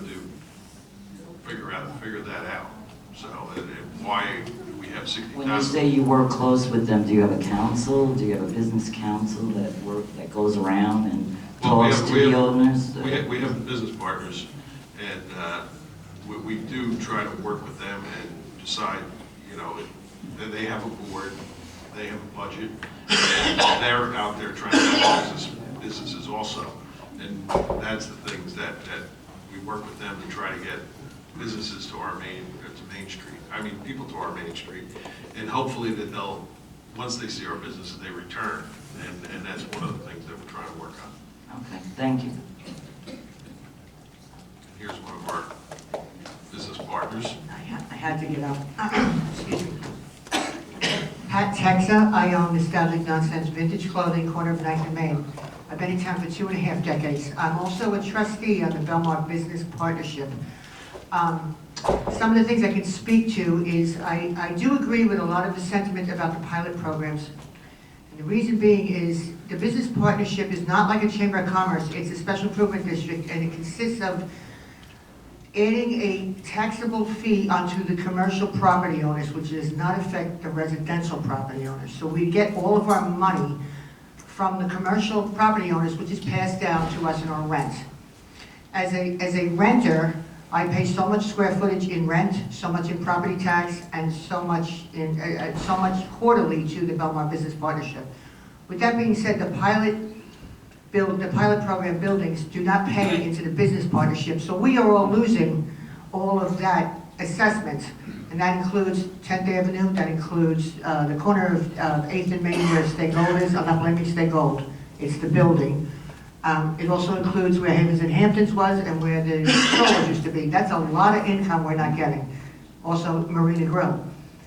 With all of that, we are trying very hard within our budget to try and retain the businesses that are here, but because of the costs of a lot of things, it's hard. It really is hard. But we have taken over the Friday night concerts. That comes out of our budget, not the budget for the residents, okay? So you just all need to know that the concerts are not going away.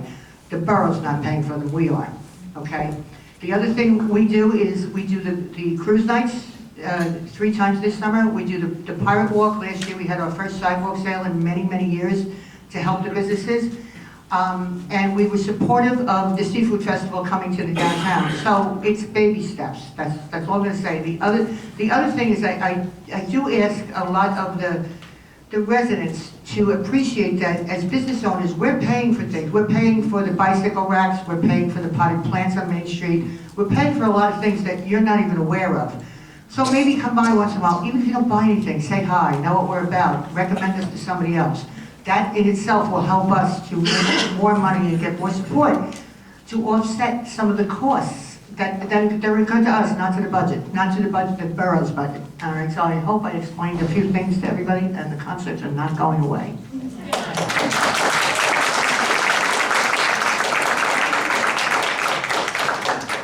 Thank you. Anyone else? All right, April. Have a motion to close the public hearing? Second? Second. All in favor? All right. Okay, Cindy? Now, we'll do a straw poll. Do we take another look at this budget one more time? I mean, I've went over it, I've been dealing with it for 4 months, but Pat, do we go forward, or do you want to take a look at it one more time? Vote on the next meeting.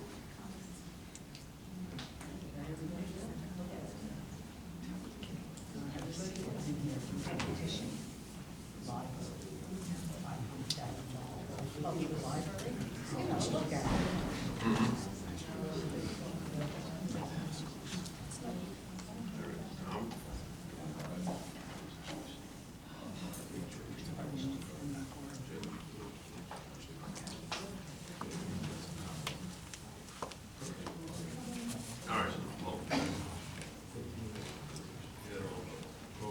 yes. Before we vote, Councilman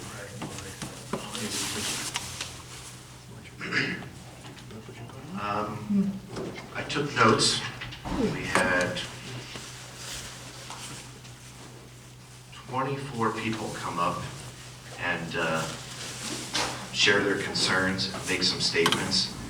And I think that that there are several comments in here that we should take into consideration and look into very seriously. The auditor was speaking earlier, I believe it was when Peter was up here sharing his concerns.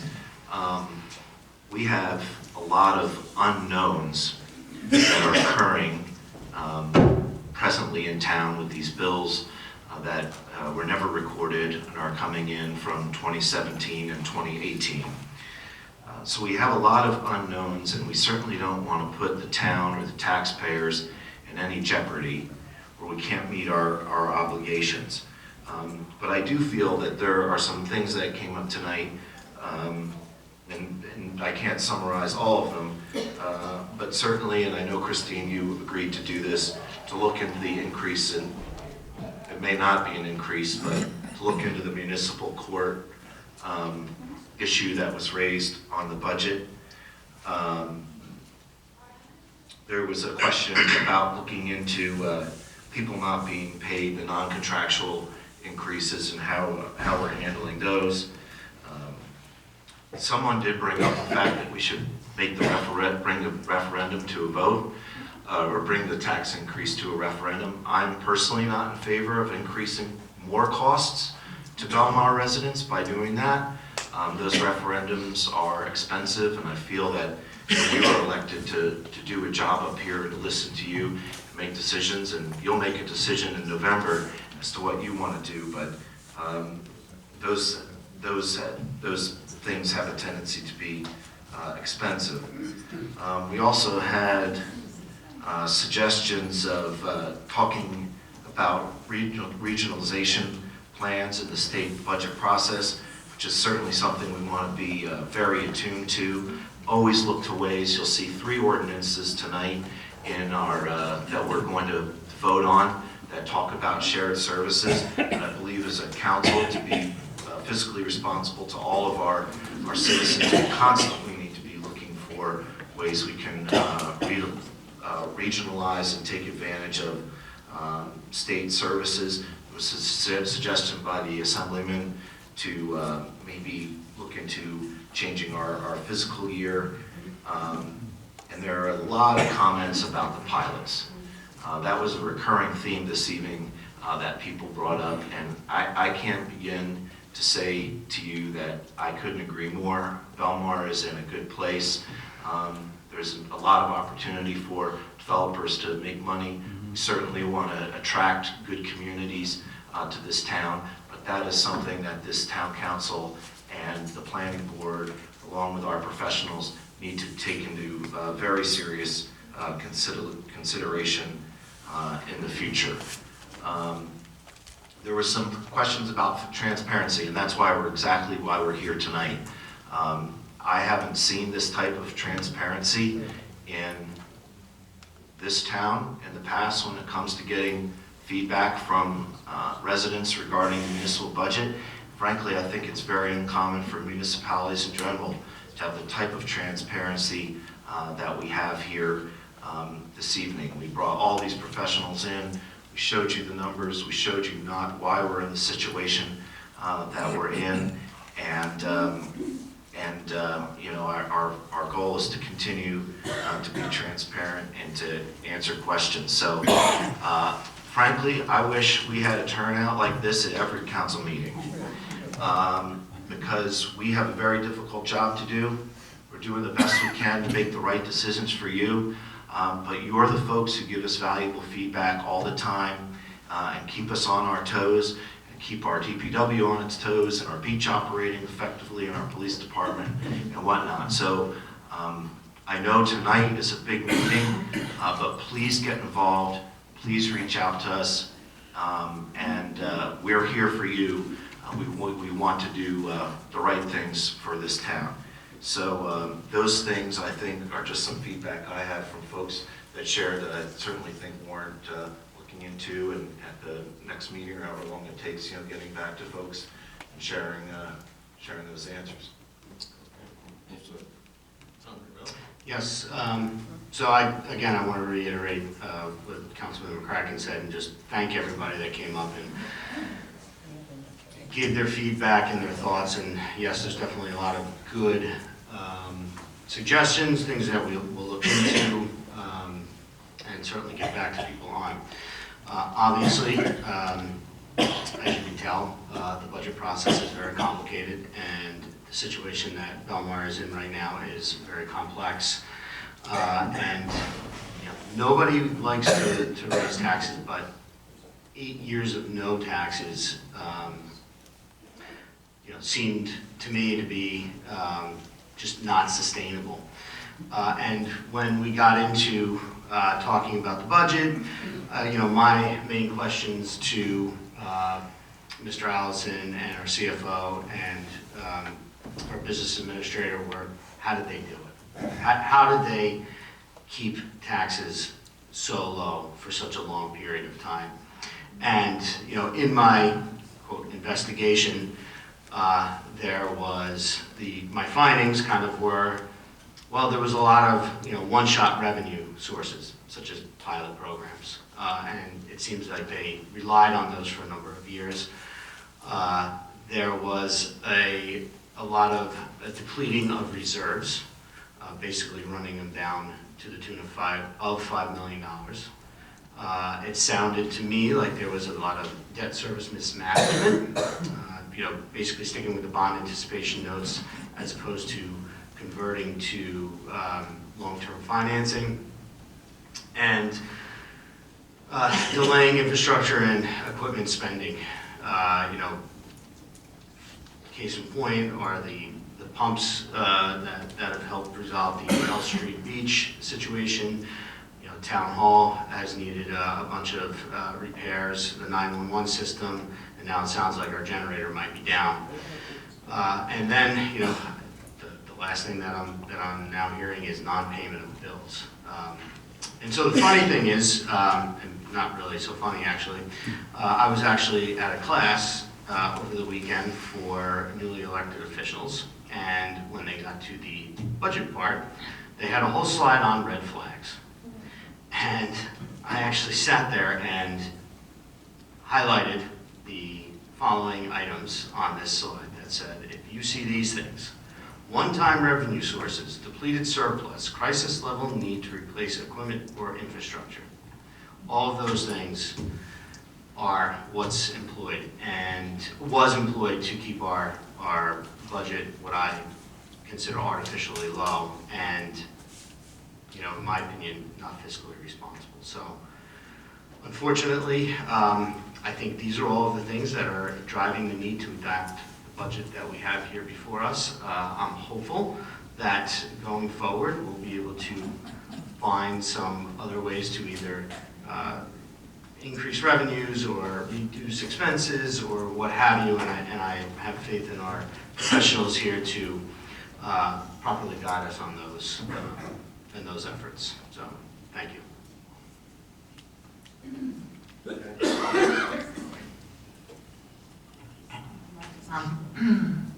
Thank you everyone for coming up and sharing your experiences with us and your feelings about this budget. I'm very conflicted about it myself.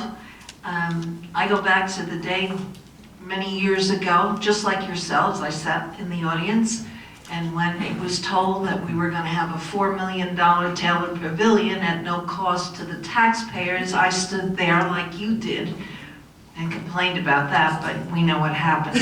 So this is the fix that we're in now, and we're trying to do the best we possibly can. I'm worried about the bills that come in every week that we have no idea coming in and don't know who signed for them or didn't sign for it, no record for it, and this hurts.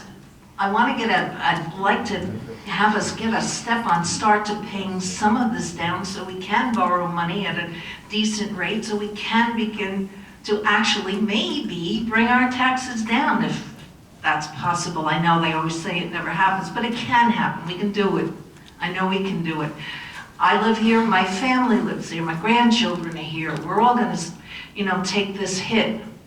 If it was only done responsibly over the last 8 years, we wouldn't be in this spot. But we're gonna take a deep breath and we're gonna get through it and we're gonna do better. And we're here, we're gonna answer all your questions. We're not hiding anything. And come up at any time and contact us. Thank you very much.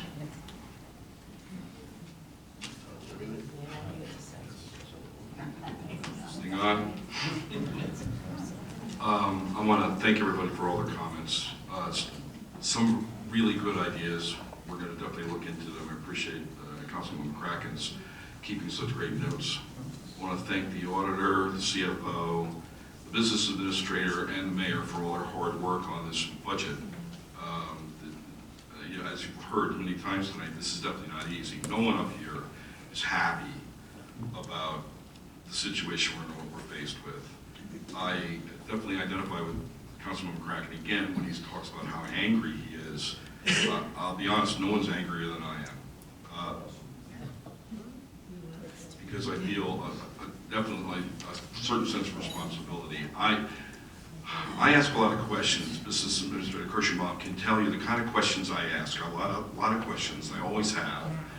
I asked the questions I thought needed to be asked, and I was told the answers that were fine. And I was more than happy to go along with the no tax increase gravy train. It sounded great. I know, you know, who doesn't like no new taxes? And in hindsight, well, it is what it is.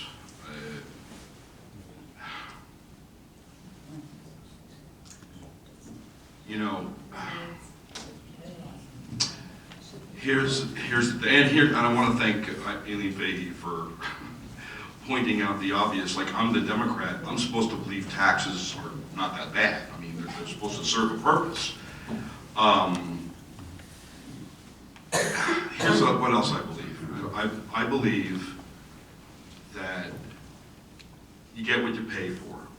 We need the services, we need the people that we're talking about. I appreciate people saying cut, cut, cut, cut, cut, but we don't really have anybody to cut. We don't have things. We can look at things to see if we can lower some of the expenses, but as far as cutting personnel, that's what makes our town run. And we know that if we got rid of these people or these people, then people in the community would feel that loss and it would be bad for the town. You get what you pay for. There's no, you don't get something for nothing. And here's the other thing I believe, and this is really tough. It's I don't believe elected officials, when they're faced with difficult decisions like this, when really having to make a difficult decision, should just kick the can down the road, you know, for whatever reason. I hate when they do it in Washington. I hate when they do it in Trenton, and I'm not going to do it. I'm not going to do that. This is the right thing to do for the town, and unfortunately, this is the situation we're in. Thank you, Council President. I just got to say, I want to thank Bob Allison, our auditor, and Christine Manolio. They have been nonstop with this budget for the past 4 months. I've been involved with them. And one thing I see that our former mayor, Ken Pringle, had walked in, and I remember him standing up at council meetings at every budget time, explaining to them about what they were doing so wrong. And it ended up in resulting in lawsuits to straighten out and try to force them into doing the right thing. And over the past couple of years, it's gotten to the point of where we're at right now. And I know it's a hard decision.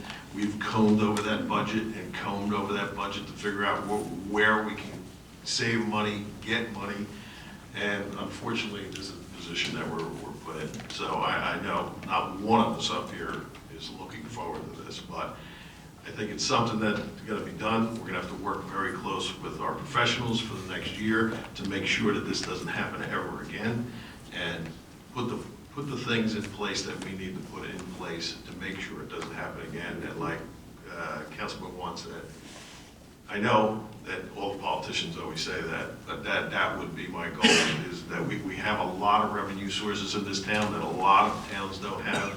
We have the marina, we have the beach. Even though we can't use the beach utility, there's different revenue sources that we could use and have the people that come into the town pay for some of these services so that the taxpayers don't have to. And that was one of the things that we were combing through the budget. We checked everything that we are doing, even to the Taylor Pavilion.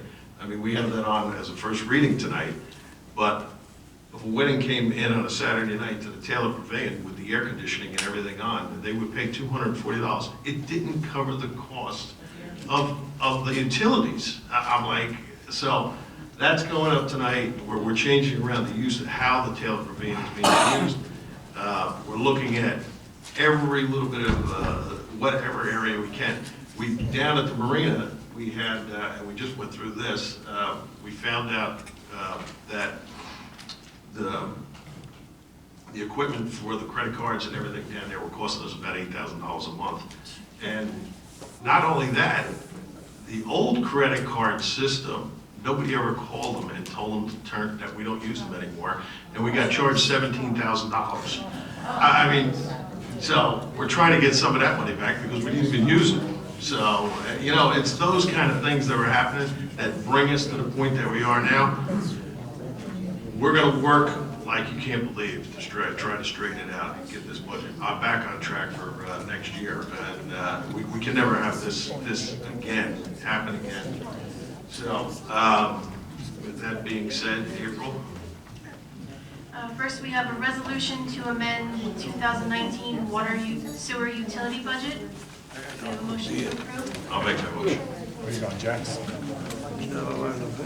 Councilman Lund, Councilman Brennan, Mayor Walter, Yes. Councilman McCracken. Yes. Councilman Carvelli. Yes. Next is a resolution to amend 2019 beach utility budget. Do we have a motion to approve?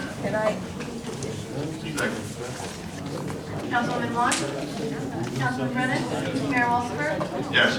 Councilman McCracken. Yes. Councilman Carvelli. Yes. And then is last, the resolution to adopt the 2019 budget. Second.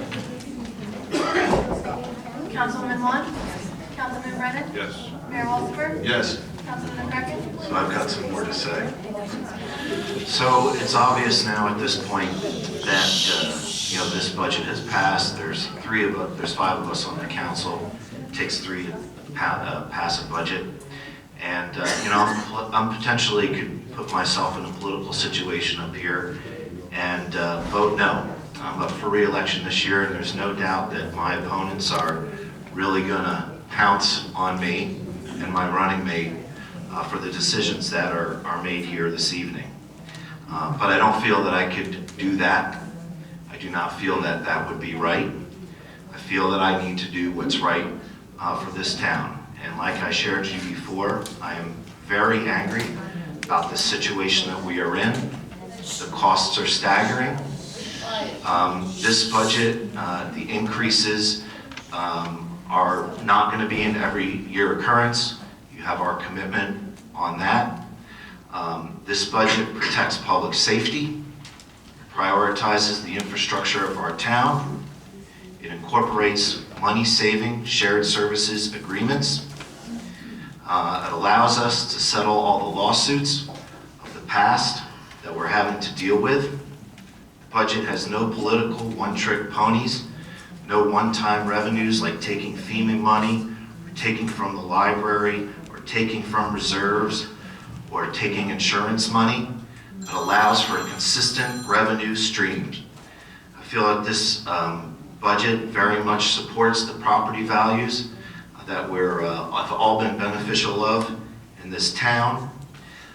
We have implemented conservative practices and will continue to do so. There's a hiring freeze for full-time positions. We've already not replaced the position in DPW. Our business administrator has shared with you that the administration is conducting an audit of all departments and evaluating their efficiency. That is something that I will be asking continuing questions about as the year goes on. The budget allows us the ability to pay what we learned tonight are unrecorded obligations from 2017 and 18. They're bills that just frankly weren't paid. I know the unrecorded is the proper term. I can commit to you that we heard you loud and clear about the pilot programs. You're absolutely right, and those need to be looked at very closely. We also heard from our auditor this evening that we can adjust this budget mid-year. So as we conduct all of these, look at all of these aspects, take into consideration all of your suggestions, and finish our audits of not only revenues and expenses, but efficiency throughout the town.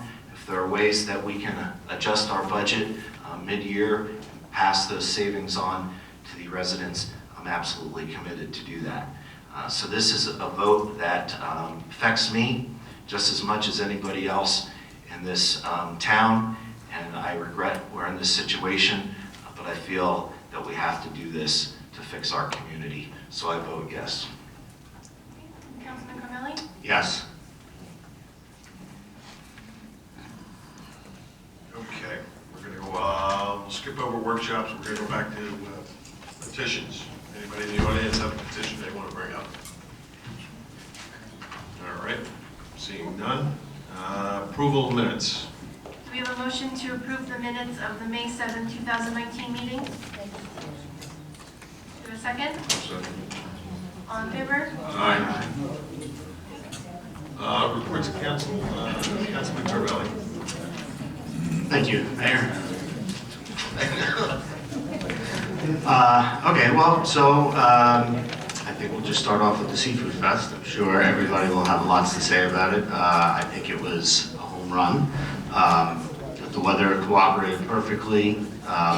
It was well attended. And just want to thank everybody that participated in running it. Our special events director, the police, DPW, all did a great job. I know that getting around town was very easy when in years past it has not been. Moving on from there, I think I mentioned it earlier.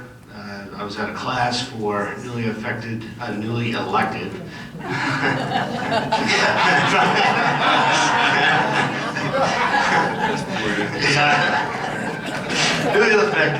elected officials. It's called The Power and Duties of Local Elected Officials. Went over an overview of the state's regulatory framework for municipalities. It was very informative, especially when we got to the budget and finance portion. Other things that I participated in the past 2 weeks, the community policing meetings. I went to 2 of them, both for the north and the west zones. Very well attended. I think this is definitely going to be a healthy program going forward, involving the community with the police and hopefully taking care of some of the quality of life issues in the neighborhoods. I attended the BBP meeting. I'm the liaison to the BBP, and report from there is that their headquarters is moving to Main Street. Hoping that the business community, they're going to have daytime hours, and so the business community can go in, get information, talk to BBP staff. I have a whole list of events here, which are also going to be found on the BBP's website, which is belmarbusinesspartnership.com. But coming up, Friday night concerts in Peony Plaza starting this Friday, the 24th, with Councilman Brennan's band, so I'm sure you get out to see that. And then I think it's every Friday. Yep, every Friday. And then we're going to start having line dancing in Peony Plaza Monday nights, 7 to 9, July and first week of August. Cruise nights are moving to Peony Plaza as well in the parking lot. That's on the 3rd Wednesday of the month for June through August. 3rd annual Pirate Walk, which we've already heard about. That's on the 16th of June. 15th? Oh, yeah, okay. I got the rain date, and thank you. The rain date's the 16th. So there's pirate reenactment, kids treasure chest hunt, and this year there's a costume contest. And again, full details at the website or find them on social media. The Harbor Commission met. It sounds like the boat show for 2020 is going to be on April 4th and 5th. So we talked a lot about the updates to what's happening in the harbor. Over the past several months, we've added 36 dedicated permit spots for slip holders. We've installed the Wi-Fi system, and we've changed the window for fuel and delivery such that they don't come between 6 and 9 a.m. And what's the benefit of all this? Well, it makes our marina more marketable, attractive to boat owners, and hopefully, we can get to max capacity on the boat slips. The ADA committee met. We had Franny Hines in from the Sheriff's Office, and he went over the Monmouth County Special Needs Registry, which is basically a database that provides emergency services with information on those with special needs. I guess within the emergency services systems, properties and/or vehicles are flagged when there is additional info on a special needs person associated with either the property or the vehicle. And so it's a good tool for anybody with special needs. And what is special needs? You'd be surprised. It's obviously people that have things like autism, or maybe they're wheelchair bound or what have you, but PTSD and diabetic people with severe diabetes are also considered to have special needs. Interesting. So anyway, you can go to either the ADA site to sign up for that registry, or you can also go to the Monmouth County Sheriff's Office website and get an application for that. That is my report. Thank you. Councilmember Mack. Your other member of the newly elected officials. Shade Tree Commission meeting tomorrow night, 6 o'clock at the Belmar Library. And I have some good news for you. Does anyone want to hear good news? I think we all need a little bit tonight, right? Our borough administrator received an email today from Nelson Santiago, who's the Assistant Environmental Health Coordinator for the County of Monmouth with the Health Department. And the email reads, Dear Administrator Kirschenbaum, the L Street Bathing Beach has passed the 2 mandatory pre-season water quality sampling events as required under the Recreational Bathing Regulations NJAC 8:26-2.6. The bathing beach meets the water quality requirements to open as a recreational bathing beach. If you have any questions, please do not hesitate to call me. This is great news. And obviously we're going to still take this situation very seriously, but we fixed that pump, and it obviously has made a major impact in that area, and I'm just delighted that we got this correspondence today. Thank you. Thank you, Councilman Bracken. Councilwoman Wong.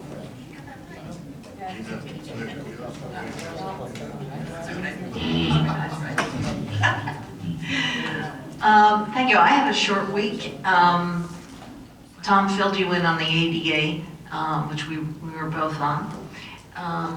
And I will give you just a quick update on the community policing program. We've had all the meetings with the zones, and it was extremely successful. I just finished tonight with getting everything put into the database. So now we have everybody who signed up for the community policing program put together. All this will be downloaded and off to the sergeants who will be in charge. And we should be underway hopefully Monday. And we're on our way for the summer and beyond. So I'm very excited about that. Thank you very much. Council President Brennan. Thank you, Mr. Mayor. Yes, I want to also add to Councilman Carvelli's report about the Harbor Commission.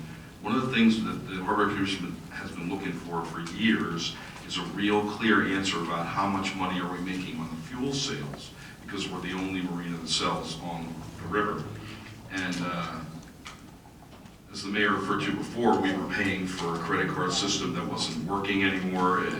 It just seems that now we're actually going to be, because we have been able to get some real answers, we're going to be we're not going to be losing any money on gas. I mean, we're going to actually make some money, and that's actually been put in place too. That's really good. Can we talk about the Seafood Festival? Yeah. Oh yeah. Okay, so I have to thank Frank Sinelli and Mary Brabazon, Business Administrator Kirschenbaum, all the work they did, the mayor for making it happen. It was a brilliant idea, and I feel stupid for not having thought of it myself. Kudos to the police department for how well they handled it. And super kudos to DPW for doing an outstanding job. not only about setting it up, but I mean, literally, as soon as it was over, it was clean and it was over, it was gone. I really want to hand it to John Savia for the non-stop social media presence. I mean, I don't think he put the camera down once the entire weekend. We don't have the numbers yet, we don't have the numbers, but I can pretty much say I think it's basically an unmitigated success to move it over there. The feedback we've gotten is that the businesses around the festival site saw a huge increase in foot traffic, especially for retailers. The vendors, food vendors in the festival did really, really well. I mean, naturally the weather helped. I'll take credit for that, that was me. The weather really helped. But I think also if you talk to people, I think people were just really a lot happier. The festival goers were happier with that site because it would, especially if you had a stroller or a wheelchair or a walker, it was so much easier to get around. If you were a resident living further away from the site, one of the things that was really impressive is the roads never really closed. They got crowded, but traffic always moved. And what I saw was, even starting Friday night, now I live over on 11th by C Street, and Friday night people were parking in front of my house to walk over to the festival. I saw that all weekend, but what I noticed was people would park their car and you could see them walk down. Instead of walking to the beach, they were walking to Main Street, which was great. They would go into the festival, they'd walk around, they'd buy some food, they'd stand around and eat it, they'd go and look at more stuff. And because there was no real place for them to park themselves, because we hadn't set up the tables with the chairs, like at the lake site, they just kept moving. That's why they went into the stores, that's why they looked all over town. And when they were done standing around and walking, they walked back to their cars and they left. And then there was more parking for the people that were coming later. It was really, it could not have been, to my mind, it could not have been any better. We need to think in terms of some of the businesses that are not retailers, they're service businesses, like the hairdressers and the barber shop and a couple of other ones. We need to take them into consideration next year and see what we can do, if anything, for them. But I think other than that, I don't see a single thing to complain about. We don't have the numbers yet, except we're pretty sure it was 100,000 people over the course of the weekend. It just can't be. So again, kudos to everybody. And thanks to the mayor for getting the Elvis guy. He was great. I just want to echo what Council President Brennan said about the Seafood Festival. It was a big decision to change it, and you never know how it's going to work out, but it actually worked out well. I got to really thank John Savia, Frank Sinelli, Mary Bravzon for doing an excellent job setting everything up, as well as the police department, and we can't say enough about Mike Neal and his crew. I never seen the festival where everything was, with all of the amount of people, how the garbage was picked up, how clean it was, and it was really something to see, and he deserves a lot of credit, as well as the police department. I mean, we didn't really have major incidents down there. But one of the things I want to mention of John doing his social media work, advertising the train. Now, since we got rid of Sparks and we didn't have a marketing company, and John took over doing that, he marketed that New Jersey Transit like you can't believe it. And actually, I was a little nervous because we really didn't advertise in newspapers or magazines or anything like that. It was all mostly social media. And to have 100,000 people down there, and it had to be over the course of 3 days, that many people. But when that train pulled in to the station, I mean, people really got, I mean, that train had to sit in the station for 25 minutes while people all got off. So I really got to give him a lot of credit. He did a great job doing that. We moved the people in and out. And it's, you know, it's always nerve-wracking when you're making that big decision and that big move after 32 years down the beach to see if it's going to work out. And I think the businesses pretty much were happy because I've never seen so many people walking up and down Main Street. And Tom, thanks for that weather. I mean, that was. The only other thing I have is it was nice to see Monmouth County chose Belmar to kick off the summer tourist season. We did that Monday at 11 o'clock down at the Taylor Pavilion, really well attended. And, so we did the Monmouth County Tourism event down there, and that's my report. I don't want to go on too long because we still have a lot to go. But, all right, we'll move on to public session. Right, April? Right. Public session on anything on the resolution items that are listed here tonight. Anybody want to come up and say anything? All right. Motion to close the public session? Second. All in favor? Next we have the consent agenda. Do we have a motion to approve the resolutions as listed on the consent agenda?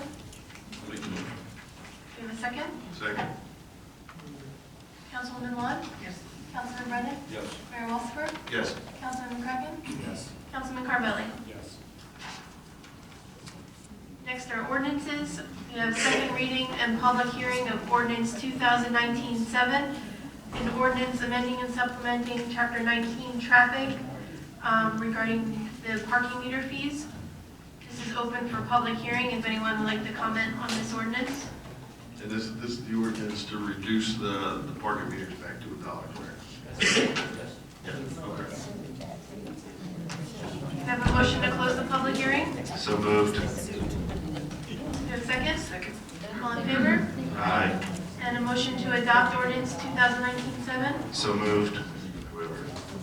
Second.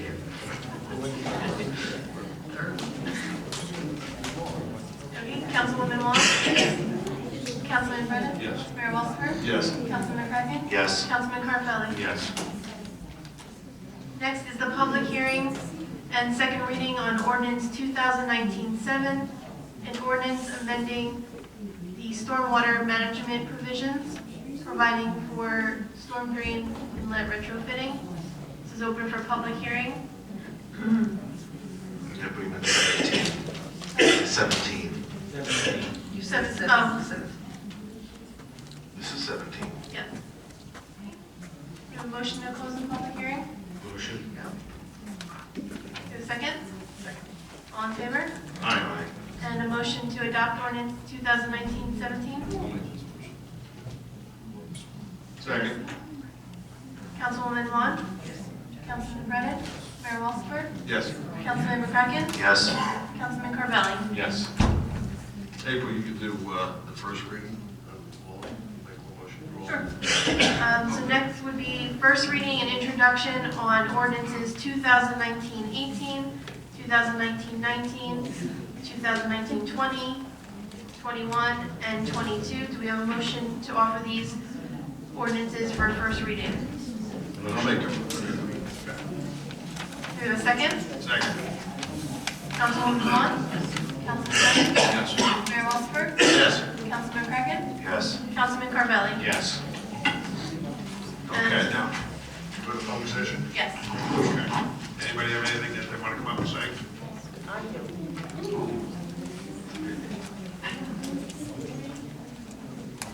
I was waiting, Randy. I was trying to protect you. Randy Brazell, 10111. A question about the public policing thing. I have my new uniform ready to be the rock captain, and I haven't heard from anybody. So when I said tonight, we just got it all put, there was a lot of input in trying to read. It's all set. You'll be notified probably by the weekend. Okay. Yeah, you should get an email on it. Yeah, We'll okay. do out a big blast of an email. Okay. Yes. Secondly, thanks so much for the seafood festival. It was great, super great, especially for us down near the ocean. It was great to be able to drive. It really was. It was really great. I could actually go shopping and come back home, and it was great. Third thing, one thing that I didn't ask about the budget.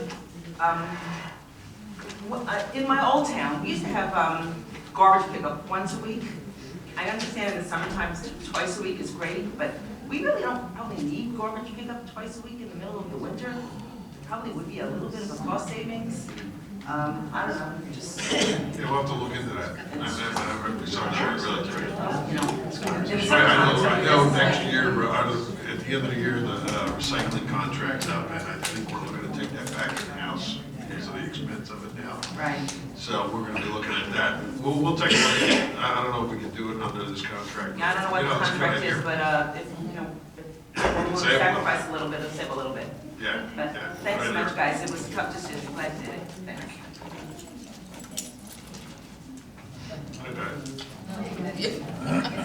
Kat Tetza, I own Establish Non-Such Vintage Clothing, 903 Main Street. I have a question. I wasn't here for the first 15 minutes, so I didn't get an agenda. Did the country line dancing, did it get passed? Yeah. Oh, okay. I did. All right, yeah, because I wasn't here, you know. Anyway, I just wanted to clarify, country line dancing, Monday night, Piano Plaza, July 1st to August 5th, so it's 6 weeks in a row, with the option to continue, because we asked for the special events for the whole summer, so we'll see. Secondly, and I ran the information booths for the businesses at the Seafood Festival, and I have to agree that Frank Sinelli, Mary Brabazon, Ed Kirschenbaum, they ran it smoothly. However, but people, I need to clarify something though. It's a tourism-sponsored event, okay? So for those that don't know it, that money goes to tourism. It doesn't go to the borough, okay? So I'm just clarifying, all right? I'm a tourism commissioner also, besides being a trustee on the BBP. So I did, tourism didn't get thanked, and I just like to, throw that out there. I would also like to. I haven't been to a borough meeting in a long, long time, and this is one of the very first meetings I've been to in many years where not a single person on the council was dismissive of anybody speaking, okay? I haven't seen that it was a pleasure to see, whether you agreed or you disagreed, to see everybody treat everybody with respect, and I just want to make that point. That was very nice. And Tom Brennan, as my friend, I want to say it took a lot of chutzpah to stand up there and go, I was wrong, and I really applaud you for standing up and saying what you needed to say. That was it.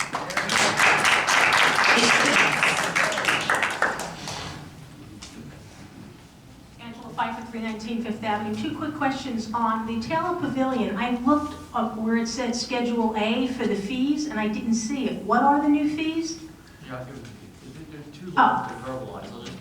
Yeah, it's broken up now to in season, out of season. The Belmar residents are half price of everything that's on there. Okay, and one more quick question on the budget. I assume all the buyer board money is also gone, that's $750,000? No, I'd still be sitting there. Yeah. It's still sitting there? I think we can start to use it to pay down some So debt. we could use that to maybe buy down some of the debt? Yeah, and I think there's a few things that we have to do to use that money, but we're going to use it to pay down whatever debt. Okay, because if we're just paying interest, I'm just wondering, I'm a mortgage person, so. Just after that lawsuit just got settled, that was part of it in there, of what we can use it for, so. I'm just Our thinking- CFO. Yeah, I'm just thinking amortizing $36 million over all of this year, so anything we can do to pay down principal. Oh, absolutely, yeah. Hi, George. Last thing, 111 3rd Avenue, George Comitas, Mayor's Ball. Right now it's set for September 27th. We'll be working on that.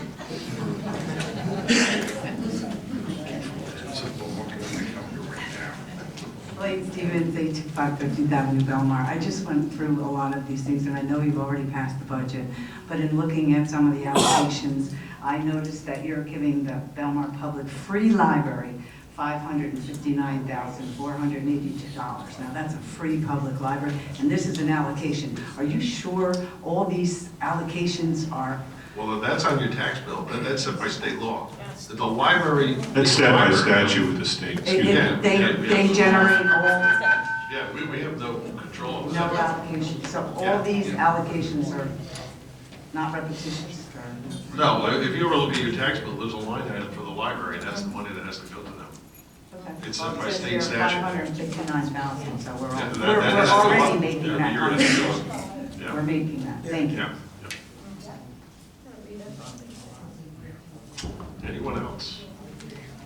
All right, see you in April. Can I have a motion to close the public session and adjourn the meeting? I'll make that motion. Do I have a second? All in favor? All right, thank you all for